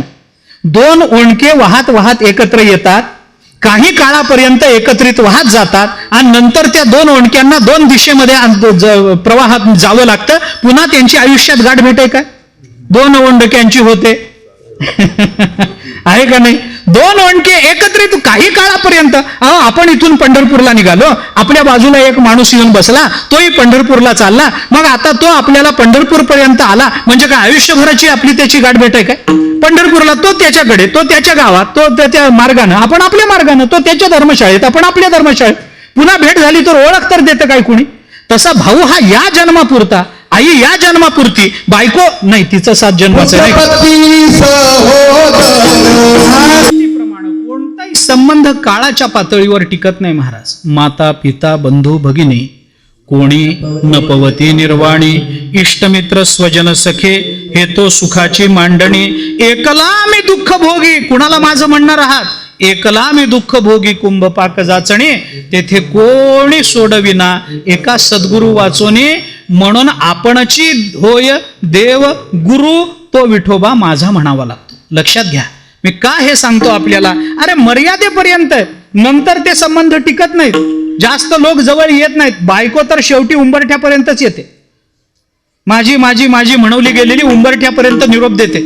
तिथून पुढे गेलं, मुलं नातेवाईक जास्तीत जास्त स्मशानापर्यंत येतात, मुलं जास्तीत जास्त चितेजवळ येतात, देह माझा माझा म्हणणारा चितेवर येतो. तिथून पुढे आपलं कोण आहे सांगा?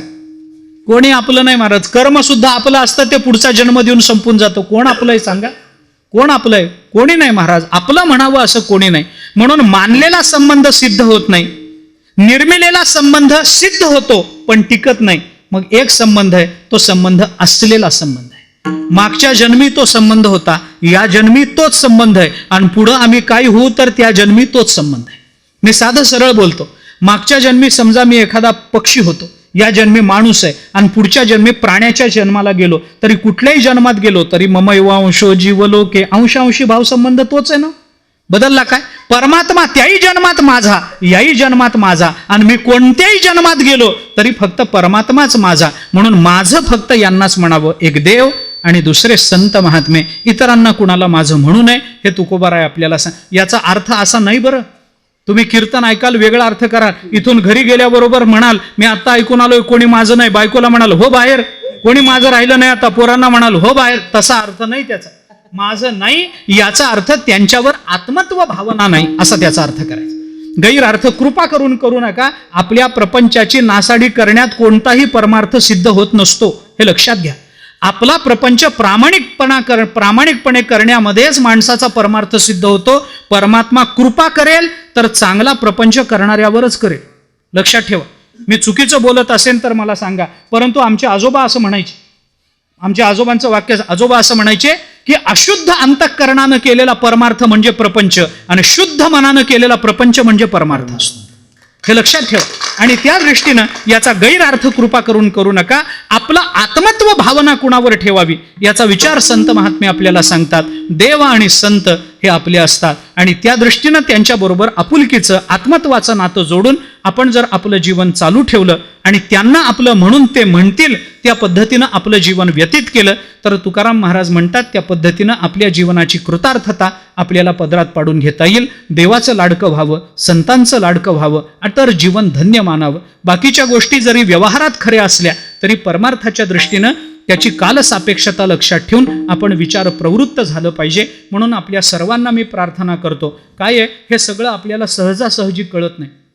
याच्याकरता सर्वांच्या चरणावर मस्तक ठेवून प्रार्थना आहे, सर्वांच्या पायावर डोकं ठेवून प्रार्थना आहे. याच्याकरता ज्ञानेश्वरी वाचा, याच्याकरता गाथा वाचा. दुसरं कोणी आपल्याला हे सांगत नाही महाराज. आपल्या जीवनाचं कल्याण सांगतील ज्ञानेश्वरी गाथाच सांगेल, दुसरं कोणी सांगणार नाही. म्हणून सर्वांना विनंती आहे, सर्वांना प्रार्थना आहे, दिवसातली एक 10-15 मिनटं बाजूला काढा. 15च मिनटं, उरलेले 23 तास 45 मिनटं तुम्हीच मालक आहेत ना तुमची. मी फक्त 15 मिनटं म्हणतो. एक 10-15 ओव्या ज्ञानोबारायांच्या, एक 10-5 अभंग तुकोबारायांचे. महाराज जीवन धन्य धन्य धन्य होऊन जाईल. एवढंच म्हणायचं, बाकी फार काही नाही. एक 15 मिनटं जर आपल्याला हे चिंतन करता आलं, कारण हे शिकवणारं दुसरं कोणी नाही. हे वाङ्मय त्या संतांनी तुमच्या माझ्याकरता निर्माण केलंय. आपणच जर त्याच्याकडे पाठ करू तर मग आपल्या कल्याणाची व्यवस्था काय सांगा. म्हणून मी आपल्याला सांगतो, आपली कृतार्थता, आपल्या जीवनाची धन्यता होईल तर ती ज्ञानेश्वरी गाथ्याच्याच चिंतनानं होईल. जगतामध्ये दुसरा कोणताही मार्ग उपलब्ध नाही, हे कृपा करून आपण ध्यानात घ्या. आणि ज्ञानेश्वरी गाथ्याच्या चिंतनाकडे आपण प्रवृत्त व्हा, अशी सर्वांना प्रार्थना करतो. थोडा वेळ, जास्त वेळ म्हणत नाही. तुकोबारायांचे 2 अभंग वाचायला किती वेळ लागतो? किती वेळ लागतो महाराज? विचार करून पहा. आपण महाराष्ट्रात जन्माला यायचं आणि तुकोबारायांचे 2ही अभंग पाठ करायचे नाही, मग जन्माला आलासच कशा करता? कशा करता? काय उपयोग आहे जन्माला येऊन? महाराष्ट्रात जन्माला येण्याचं भाग्य आमच्या कपाळी जर देवानी लिहिलं असेल तर ते संत वाङ्मयाचं चिंतन करण्याकरता म्हणूनच लिहिलेलं आहे.